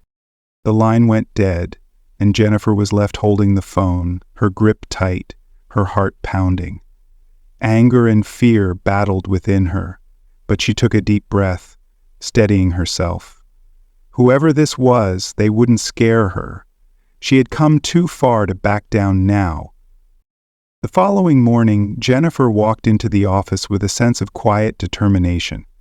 Nicholas and Dennis were already waiting, their expressions serious, but their resolve was unmistakable. "We've traced the call," Nicholas said, his voice calm and direct. "It came from a disposable phone linked to Bruce Patel's company." Jennifer's heart skipped a beat. "So, it's him." "It's him," Dennis confirmed, his voice steady. "And we're not letting him off the hook." Nicholas placed a reassuring hand on her shoulder, his gaze unwavering. "Jennifer, you've played a critical role in uncovering this. I won't let you face this alone. We're taking this to the authorities." Jennifer nodded, her resolve strengthening. Together they would confront whatever came next, and they would face it as a united front, no matter the cost. The courtroom was packed with people, the atmosphere thick with tension.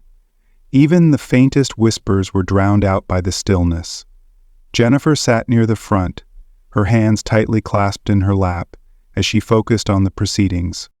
Nicholas was seated beside her, his usual commanding presence tempered by quiet resolve. To his right, his legal team was huddled together, their conversations low but intense, their concentration unbroken. The trial against Bruce Patel and Zoe Castillo had captured the media's full attention. Their scheme to undermine the foundation had been laid bare. The evidence Jennifer had uncovered had been crucial in this moment. After weeks of preparation, The truth was finally coming to light. "Miss Parker!" the attorney called, signaling it was her time to take the stand. Jennifer rose, her movements steady despite the nerves that fluttered in her chest. As she walked to the stand, she stole a quick glance at Nicholas, who gave her a subtle nod of encouragement. She took a deep breath, her resolve firming with every step. The questions came fast, each one designed to unravel the depth of the conspiracy. Jennifer answered clearly and confidently, recounting how she had uncovered Jared Rivera's betrayal, as well as Zoe Castillo's role in the scheme. She detailed the threatening phone calls, the falsified documents, and the painstaking effort it took to piece together the evidence. "Did you ever consider walking away?" the defense attorney asked, his tone probing and challenging. Jennifer paused, her mind momentarily slipping back to the moments of fear and uncertainty she had faced. Then, with renewed determination, she straightened. "Yes, I considered it. But I knew what was at stake. The Foundation's mission is too important to abandon, no matter how difficult it got." The attorney seemed satisfied, moving on to the next question. Jennifer's testimony lasted nearly an hour, but it felt like a blur of words and emotions. When she stepped down from the stand, Nicholas was already at her side, his expression one of quiet pride. "Beware exercising your brain," Nicholas said, as everyone fell into a silence around him. "You did well," he said, his voice soft but sincere. "Better than well." Jennifer managed a small smile, her heart still racing from the intensity of the moment. "I just told the truth." "And that's enough," Nicholas replied, giving her shoulder a reassuring brush. "That's more than enough." The trial dragged on for hours, each witness further complicating the web of deception. As closing arguments wrapped up, the weight of the evidence was undeniable. Yet, the waiting for the jury's decision was agonizing. The deliberations stretched late into the evening, improperly solitary at times, and inundated with questions of security. Jennifer paced restlessly through the courthouse corridors, her mind racing in every direction. Nicholas joined her, his calm presence offering a steady anchor in the storm of her thoughts. "You've done everything you could," he said softly. "Now we just let the system do its work." "I know," Jennifer replied, her voice barely above a whisper. "But it's hard not to worry." Nicholas nodded, his gaze distant. "It is. But no matter what happens, you've shown courage beyond what anyone could have expected. That's something that won't be forgotten." Hours later, the jury returned with a swift, decisive verdict: guilty on all counts. The courtroom buzzed with murmurs as the judge read the sentences. Bruce Patel was sentenced to years in prison, and Zoe Castillo faced a hefty fine, along with a ban from nonprofit roles. When the gavel fell, a rush of relief flooded Jennifer. Justice had been served. She turned toward Nicholas, who stood still, watching the proceedings with satisfaction and quiet contemplation. "You did it," she said softly. "No," he corrected, his gaze meeting hers. "We did it. This was never just about me." Outside the courthouse, the media quickly surrounded them, questions coming at them fast and furious. Nicholas handled the reporters with his usual poise, emphasizing the Foundation's unwavering commitment to transparency and integrity. Jennifer remained in the background, content to let Nicholas take the lead. When the crowd dispersed, he turned toward her, a faint smile curving his lips. "You should be proud," he said. "None of this would have been possible without you." "I couldn't have done it alone," Jennifer replied, her voice steady. "And I wouldn't have wanted to." Nicholas nodded, a thoughtful look crossing his face. "Sometimes it takes a team, and sometimes it takes someone with the courage to stand for what's right. You've been both." As they returned to the Foundation's headquarters, a deep sense of closure settled over Jennifer.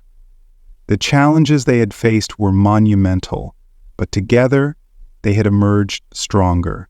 Their mission had endured, and they were ready to rebuild and move forward. Jennifer let herself breathe deeply, the weight of the ordeal finally beginning to lift. For the first time in months, she allowed herself to pause and reflect. The journey that had brought her here had been unpredictable, filled with moments of doubt and fear. She had entered this world as an outsider, uncertain of her place. But now she knew where she stood, not because of her achievements, but because of the principles she had upheld. Her phone buzzed, a message from Julia lighting up the screen. "You're amazing, Em. Never forget that." A smile tugged at Jennifer's lips, her heart swelling with gratitude. Despite all the trials she had endured, she had discovered a strength she never knew she had. And with that strength, she had found a purpose that would guide her forward, no matter the challenges that might come. The weeks that followed the trial were a period of both relief and reflection. Finally, the foundation could turn its focus back to the work that truly mattered, its ongoing projects and the communities it served. The team, once torn by conflict and uncertainty, now operated with a renewed sense of purpose. Amidst this progress, Jennifer found herself drawn to something more personal. One afternoon, as she sifted through a pile of files, her eyes landed on a familiar folder labeled Tyringham. It contained proposals she had worked on during the early days of her time at the foundation. The document outlined plans for a rural clinic in her hometown. When she had first written the proposal, it had seemed like a distant hope, overshadowed by all the turmoil she had faced. But now, with the chaos behind her, the vision felt more attainable, like a promise waiting to be fulfilled. Later that day, Jennifer took the proposal to Nicholas. He was seated at his desk, reviewing a report.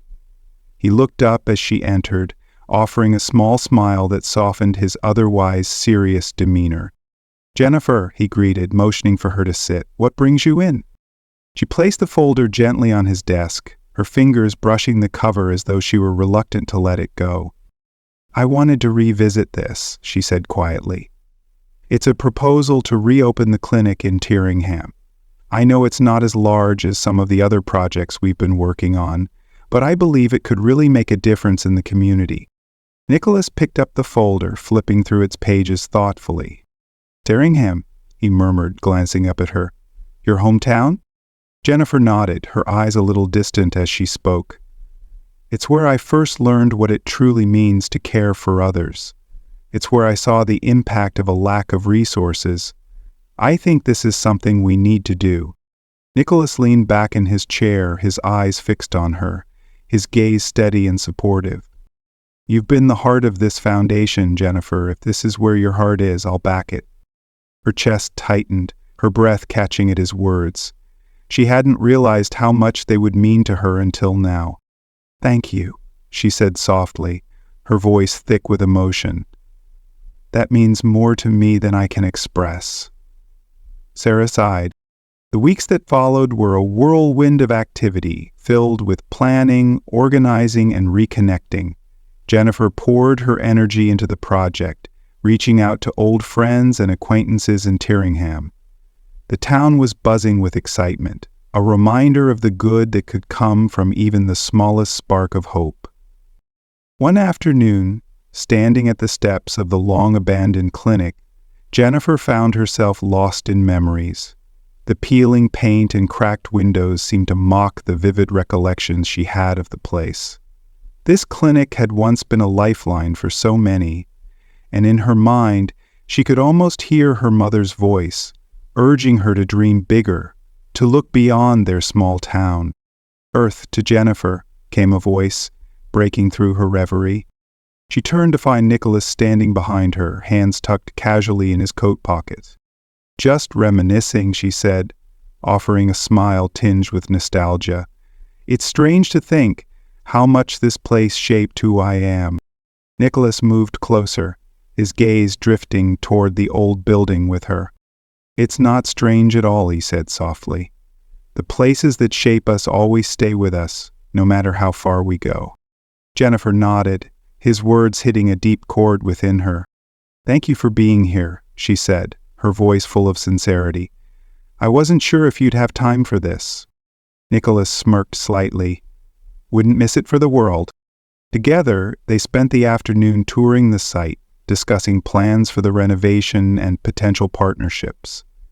Nicholas's contributions were thoughtful, grounded, and deeply respectful. He listened intently, allowing Jennifer to take the lead in every aspect of the process. As the sun began to set, casting warm shades of gold and pink over the town, Jennifer turned to Nicholas. Her voice was quiet, yet full of determination. "I've always wanted to make a difference here, to give back." Nicholas met her gaze, his expression hard to read, but it softened with time. "You already have, Jennifer, more than you realize." His words lingered with her long after he had gone. They affirmed everything she had been working toward. The clinic, once a distant dream, was slowly but surely becoming a reality. By the time Jennifer returned to the city, the plans were well in motion. The foundation's resources had given her a solid start, but Jennifer worked tirelessly to secure additional funding from local donors. With each small victory, she moved closer to realizing the dream she had cherished for so long. One evening, while reviewing the blueprints for the clinic's renovation, Jennifer's phone buzzed with a new message. It was from Julia. "Saw the news about the clinic. You're amazing, Em. So proud of you." A smile tugged at Jennifer's lips as she typed her reply. "It's a team effort. I couldn't have done it without people like you." She placed her phone back down, her gaze lingering on the blueprints. The clinic wasn't just a building. It was a symbol. It represented everything she had fought for: perseverance, hope, and the belief that small actions could lead to lasting, meaningful change. The restoration of the Turingham Clinic began with an outpouring of support from the community. The old building, worn and weathered, stood as a testament to the town's trials and its enduring spirit. Jennifer stood on the sidewalk, clipboard in hand, as the work crews arrived on a brisk Monday morning. Trucks unloaded tools and materials, and with every load, her vision of a new beginning for the clinic inched closer to reality. Despite having meticulously planned every detail, seeing the transformation unfold before her eyes filled her with a mixture of excitement and nervous anticipation. A familiar, cheerful voice interrupted her thoughts. "Jennifer, there you are." She turned to see Mrs. Katie, her former landlord, bundled in a thick coat and holding a plate of homemade cookies. "I thought the workers might need some snacks," Mrs. Katie said with a smile, her eyes warm, "and I figured you could use a little encouragement too." Jennifer felt a lump form in her throat as she accepted the plate. "Mrs. Katie, you didn't have to." "Nonsense," Mrs. Katie insisted. "This clinic means as much to us as it does to you. It's time Tyringham had something to be proud of again." Her words hit Jennifer like a wave, and for the first time, she fully understood the weight of what they were all building together.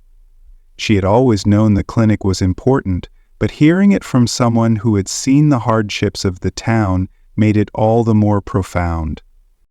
"Thank you," Jennifer said, her voice thick with emotion. "I won't let you down."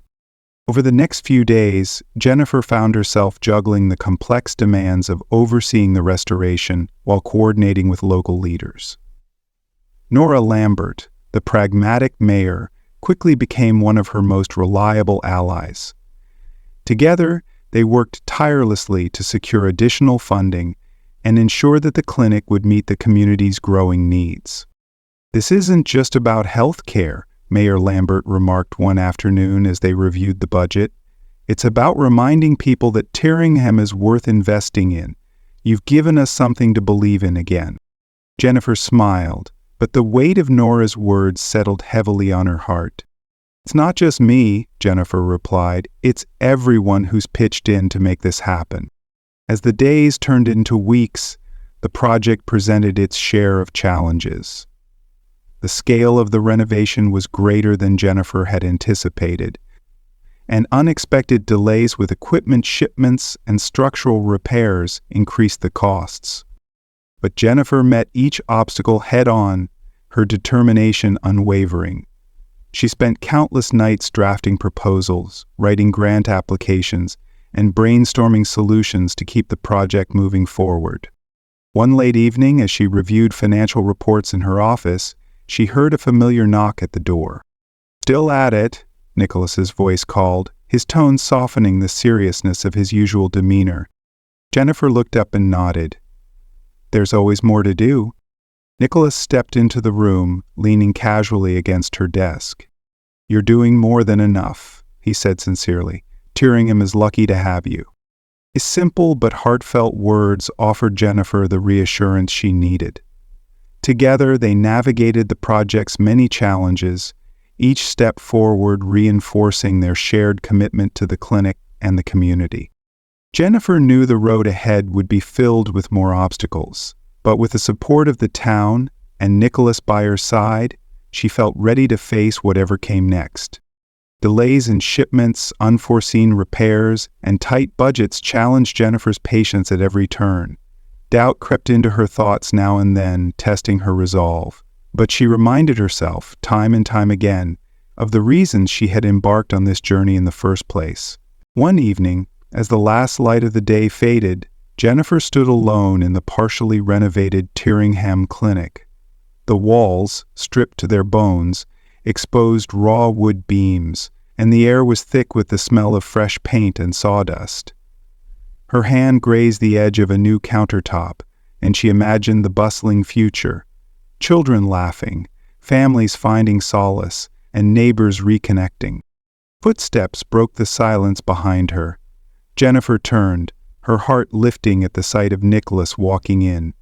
He was dressed casually, his usual commanding presence softened by the informal surroundings.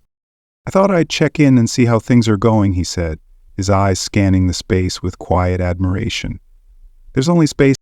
"It's a work in progress," Jennifer replied, gesturing toward the unfinished walls. "But it's getting there."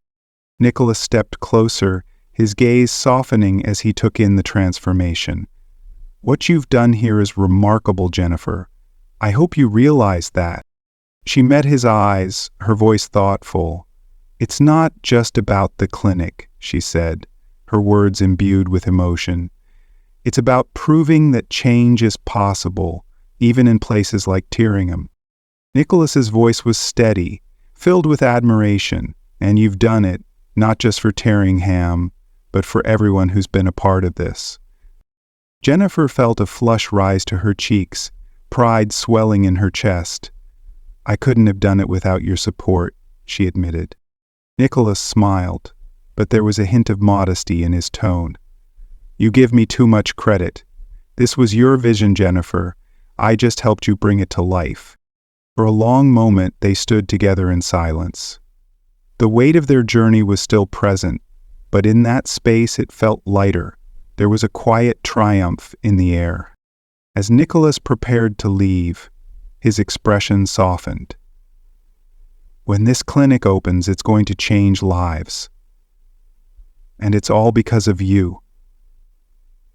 You trained people. You were passionate. You inspired. And the very fact that you came back for the second part of your training really made me proud of you." Jennifer watched him leave, her heart full. She had spent so many years questioning whether she could truly make a difference. Now, she had her answer. The clinic was no longer just a building. It had become a beacon of resilience, a symbol of hope for a town weathered by hardship. That evening, Jennifer sat by her window, gazing out at the quiet streets of Tyringham. The journey had been long, challenging, and transformative. She had unearthed strength she hadn't known she possessed, and found a purpose far greater than she had ever imagined. The day of the grand opening of the Tyringham Clinic arrived, with a burst of brilliance, mirroring the joy that radiated through the town. The crisp morning air carried the fresh scent of soil from the newly planted flower beds surrounding the building, now transformed into a welcoming haven of light and warmth. Jennifer stood near the entrance, adjusting the ribbon that adorned the double doors. Her hands trembled from a mix of excitement and nerves. The town square was alive with activity. Families, elderly couples, and teenagers gathered in eager anticipation, their faces glowing with pride. Tyringham's mayor, Nora Lambert, approached Jennifer with a broad, warm smile. "This is a good day for Tyringham," she said, her voice full of appreciation, "and we have you to thank for it." Jennifer shook her head, a modest smile gracing her lips. "It wasn't just me," she said, her heart full of gratitude for all those who had made the dream possible. The weeks that followed the completion of the Tyringham Clinic were a whirlwind of emotions. There were moments of doubt, but there was also a deep sense of pride in everything they had accomplished together. The restoration had begun as an idea, but now it stood as a symbol of hope, resilience, and the community's collective strength. Jennifer was standing at the entrance of the clinic, her clipboard firmly in hand, watching the work crews begin their tasks. The old building, though worn and faded, held memories of better days. Today it was filled with the energy of a new beginning. Trucks arrived, unloading materials, tools, and equipment, bringing Jennifer's vision to life, piece by piece. A voice broke through the flurry of activity, warm and familiar. "Jennifer, there you are!" She turned to see Mrs. Katie, her former landlord, bundled up against the chill, carrying a tray of homemade cookies. The sight of the elderly woman, offering her support in such a simple yet meaningful way, made Jennifer's throat tighten. "I thought the workers might appreciate a treat," Mrs. Katie said with a smile. "And I figured you could use a little encouragement too." Jennifer's heart swelled as she took the plate. "You didn't have to," she said, the weight of the gesture almost overwhelming. "Nonsense," Mrs. Katie replied, shaking her head. "This clinic means as much to us as it does to you. It's time Tyringham had something to be proud of again." The words hit Jennifer with a deep sense of responsibility. She had always known how important the clinic was, but hearing it from someone who had weathered the town's struggles gave her a renewed sense of purpose. "Thank you," Jennifer said, her voice thick with emotion. "I won't let you down." As the restoration continued, Jennifer worked closely with local leaders, including Mayor Nora Lambert, who became a trusted ally. They collaborated to secure additional funding, ensuring that the clinic would meet the community's needs. "This isn't just about health care," Mayor Lambert said one afternoon as they reviewed the budget. "It's about reminding the people of Tyringham that this town is worth investing in. You've given us something to believe in again." Mayor Lambert used the words, "investing in a town." Jennifer nodded, but the weight of those words stayed with her. The responsibility was immense, and yet it was clear that the clinic was more than just a building. It was a testament to the power of a community coming together. Her community had lost a loved one, and this gave her meaning too. With each passing day, new challenges emerged. The scale of the project required more time, more money, and more effort than Jennifer had anticipated. Equipment delays and unforeseen repairs stretched the budget, but she met every obstacle head-on, never wavering. One evening, as she sat reviewing the financial reports, Nicholas entered the room. His familiar presence, calm and steady, immediately brought a sense of comfort. "Still working?" he asked with a small smile, leaning against the doorframe. Jennifer looked up, her exhaustion evident. "There's always more to do." Nicholas stepped closer, his expression thoughtful. "You're doing more than enough. Tyringham is lucky to have you." His words were simple, but they gave Jennifer the reassurance she needed. The journey had been long and difficult, but with the unwavering support of Nicholas and the community, she was ready for whatever challenges lay ahead. Together, they were building something lasting. As the day unfolded, Jennifer found herself immersed in heartfelt conversations with the many individuals whose lives would be touched by the clinic. Mrs. Katie introduced her to a young mother who had struggled to afford health care for her children, and the mayor pointed out an elderly man who had played a pivotal role in the clinic's restoration. Everywhere Jennifer looked, she saw faces that carried stories of hardship, but also of hope. This place, which had once only existed in her dreams, was now a tangible reality, and it was already making a difference. As the crowd began to disperse, Jennifer slipped outside for a quiet moment of reflection. The fading sun cast a warm golden hue over the square, and she leaned against the railing of the clinic steps, feeling both grounded and deeply content. A few moments later, Nicholas approached, his presence always a steadying force. "You should be proud of yourself," he said, his voice calm but filled with unspoken admiration. "This clinic is more than just a building, it's a testament to who you are." Jennifer turned to face him, her expression thoughtful. "I think it's a testament to what we all can be," she replied. "When we come together, when we believe in something greater than ourselves, in the spirit of collective, anxious, hopeful self-esteem, we become greater than our individual fears." Nicholas paused for a moment, his gaze growing distant, as if contemplating the weight of her words. He then turned back to her.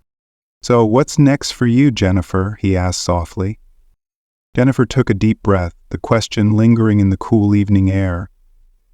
"I don't know," she admitted, "but for now, I just want to focus on making sure this clinic thrives, on making it the best it can be." Nicholas smiled, a rare softness in his features. "I think you've already done that." As evening settled in and the lights from inside the clinic began to glow warmly against the night, Jennifer remained on the steps, quietly watching. The day had been a celebration of the past, a recognition of the present, and a promise for the future. For the first time in years, Jennifer allowed herself to simply be present in the moment, basking in the quiet triumph of a dream fulfilled.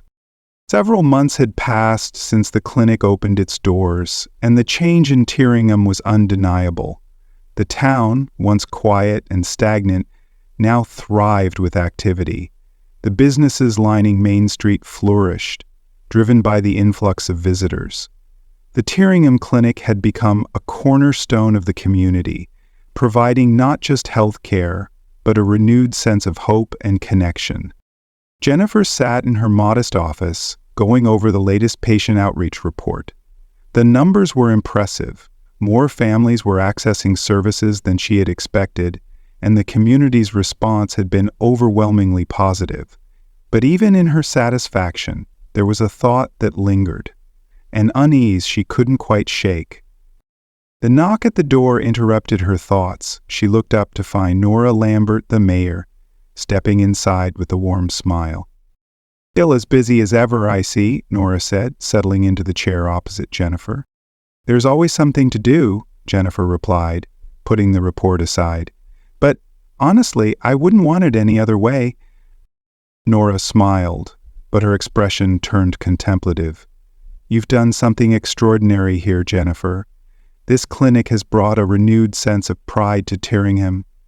People are talking about the future in a way they haven't in years." Jennifer smiled, but her mind drifted back to the early days of the project, to the relentless hurdles that had been overcome. "It's been a team effort," she said, "and I'm so grateful to everyone who helped make it happen." Nora leaned forward slightly, her curiosity piqued. "Speaking of support," she said, "I heard that Nicholas Hunter has been quietly involved in preserving the land around the town. Do you know anything about that?" Jennifer's brow furrowed. "No, I didn't. What do you mean?" Nora handed Jennifer a letter, its official appearance sending a ripple of surprise through her. "I got this earlier today. It seems Nicholas has purchased the development rights to several plots of land near Tyringham. Rather than letting them be developed into commercial properties, he's decided to preserve them. Jennifer held the letter in her hands, a rush of emotions flooding her, gratitude, curiosity, and something deeper that she couldn't quite put into words. Why would he do that? Nora's smile was knowing, and she gave a small shrug. I think you know the answer to that better than anyone. After Nora left, Jennifer sat alone with the letter, her thoughts racing. She hadn't spoken to Nicholas much since the clinic opened, each of them occupied with their own work. But this gesture, quiet, selfless, and deeply personal, felt like an unspoken support for her dream. It was as though he had been behind her every step of the way, even when she hadn't noticed. Her heart fluttered as the realization settled in. This was more than just the preservation of land. It was a quiet act of love, of understanding, and of faith in the vision they had both shared. The morning sun had barely risen when Jennifer found herself reaching for her phone, her finger hovering over Nicholas's number. She paused for a moment, uncertainty flooding her mind. What exactly did she want to say? When the phone clicked on, Nicholas's familiar voice greeted her, warm and reassuring, cutting through the fog of doubt. Jennifer, he said, it's good to hear from you. Hi, Nicholas, she replied, her voice softer than she meant it to be. I just heard about the land preservation near Tyringham. I wanted to thank you. A brief silence followed. Then his voice came through, humble and unassuming. It wasn't something I needed thanks for, Nicholas said. It just felt like the right thing to do. Right. But it means everything to us, Jennifer responded, her words sincere. Not just to me, but to the entire town. You didn't have to do that. I know. He answered simply. But Tyringham is special, and so are the people here. Jennifer's heart tightened as she listened, moved by the depth of his care, not just for her, but for the entire community. Thank you, she said, her voice quiet with emotion. For everything. After the call ended, Jennifer sat back in her office, the weight of Nicholas's gesture settling in. It wasn't just about the land. It was about understanding, about recognizing what Tyringham and she herself meant, and taking action without expecting anything in return. In the weeks that followed, the impact of his decision began to reveal itself. The land, now preserved, became a sanctuary for families, a haven for hiking trails, community gardens, and playgrounds. Children laughed and played, and the town's spirit was undeniably revitalized. One crisp autumn afternoon, Jennifer found herself walking along one of the new trails.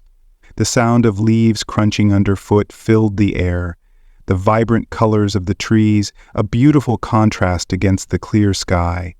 The air was fresh, cool, and carried the subtle scent of pine and earth. She stopped at the top of a small hill, taking in the view of Tyringham below. From this vantage point, she could see the clinic, its windows gleaming in the sunlight, and the lively streets where the pulse of life had returned. In that moment, Jennifer thought of her mother, of the lessons she had taught her about perseverance, kindness, and the importance of always believing in something greater than herself. She thought of all the nights spent wondering if her dreams would ever be realized, unsure of where she truly belonged. And she thought of Nicholas, whose quiet actions had made everything possible, more powerful than words ever could. A soft smile tugged at Jennifer's lips as a profound sense of gratitude washed over her. The journey had been long and fraught with challenges, but it had led her here, to a place where dreams, compassion, and community had come together. As the breeze whispered through the trees, Jennifer heard footsteps behind her. She didn't need to turn around to know who it was. She smiled to herself as Nicholas drew closer, wearing a jacket against the chill, his hands tucked into his pockets, a faint smile softening his expression. She gave him a long look, and a few seconds later she returned her attention to the road.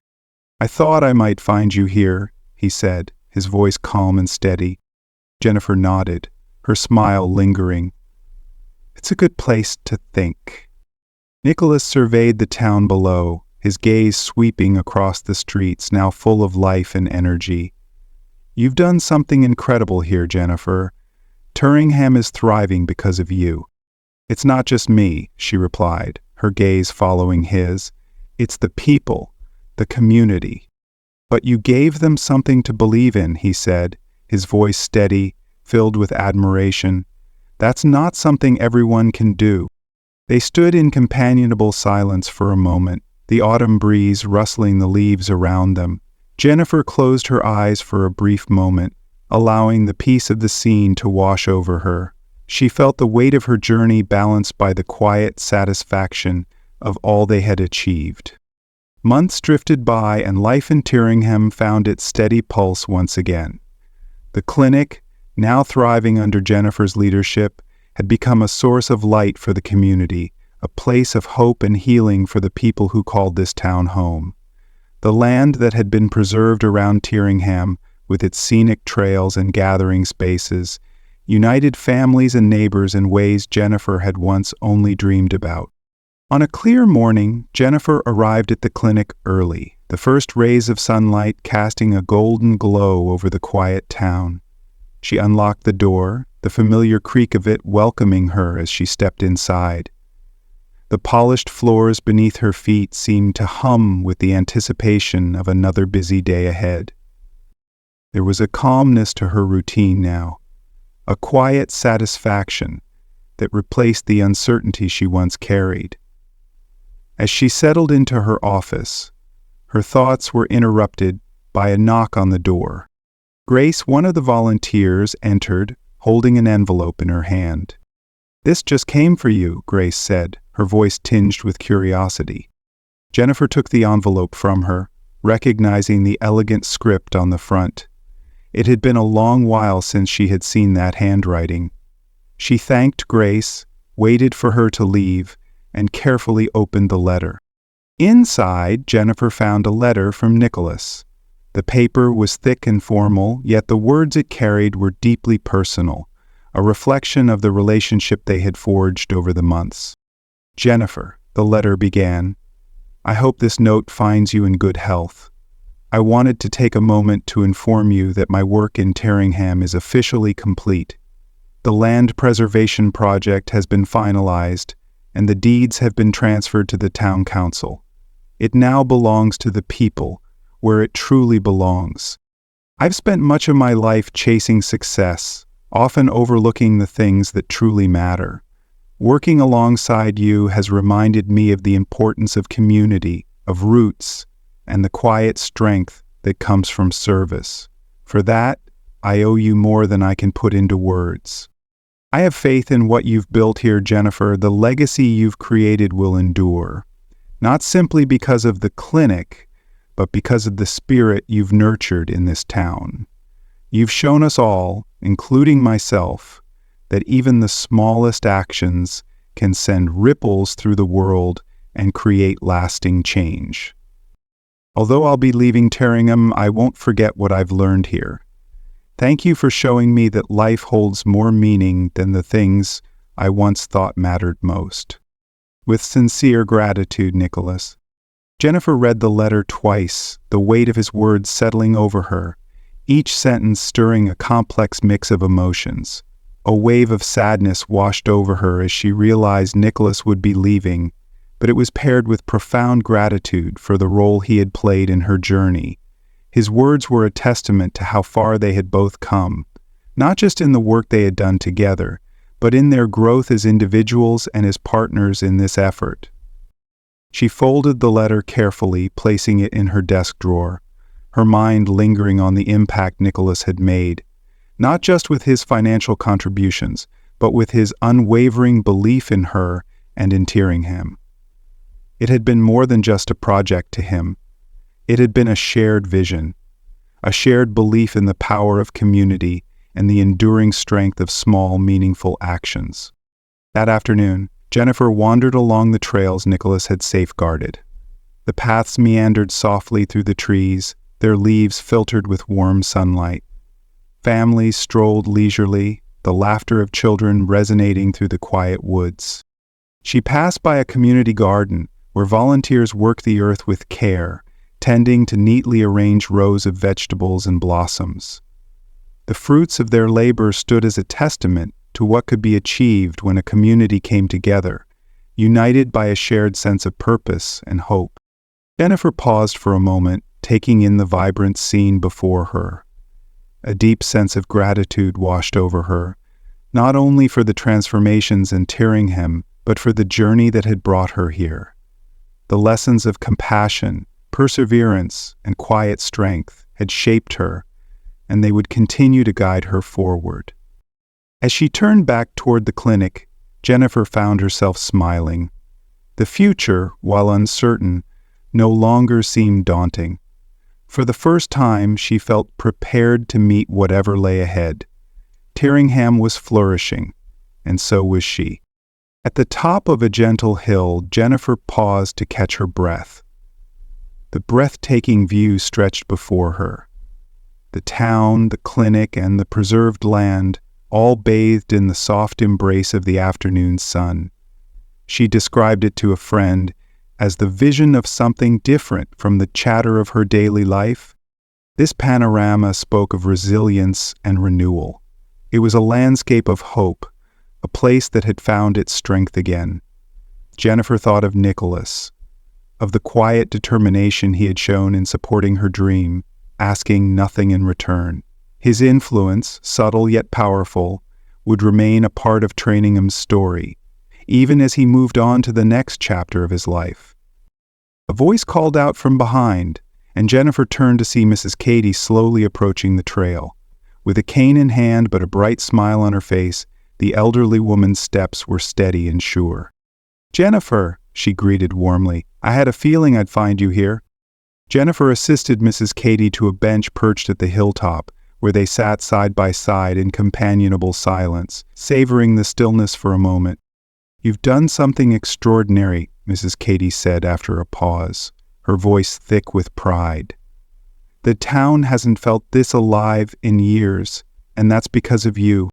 Jennifer shook her head gently, her gaze soft. "It's because of all of us," she replied. "Tyringham always had the strength within it. It just needed a little help to remember that." Mrs. Katy patted her hand affectionately. "Perhaps. But sometimes it takes one person to remind everyone else of what's possible, and that person was you." Jennifer smiled, her heart full. The words resonated deeply within her, as if everything she had hoped for had come full circle. As the evening approached, the sky shifted into a breathtaking canvas of golds and soft pinks, casting a serene glow over the landscape. Jennifer felt an overwhelming sense of calm wash over her.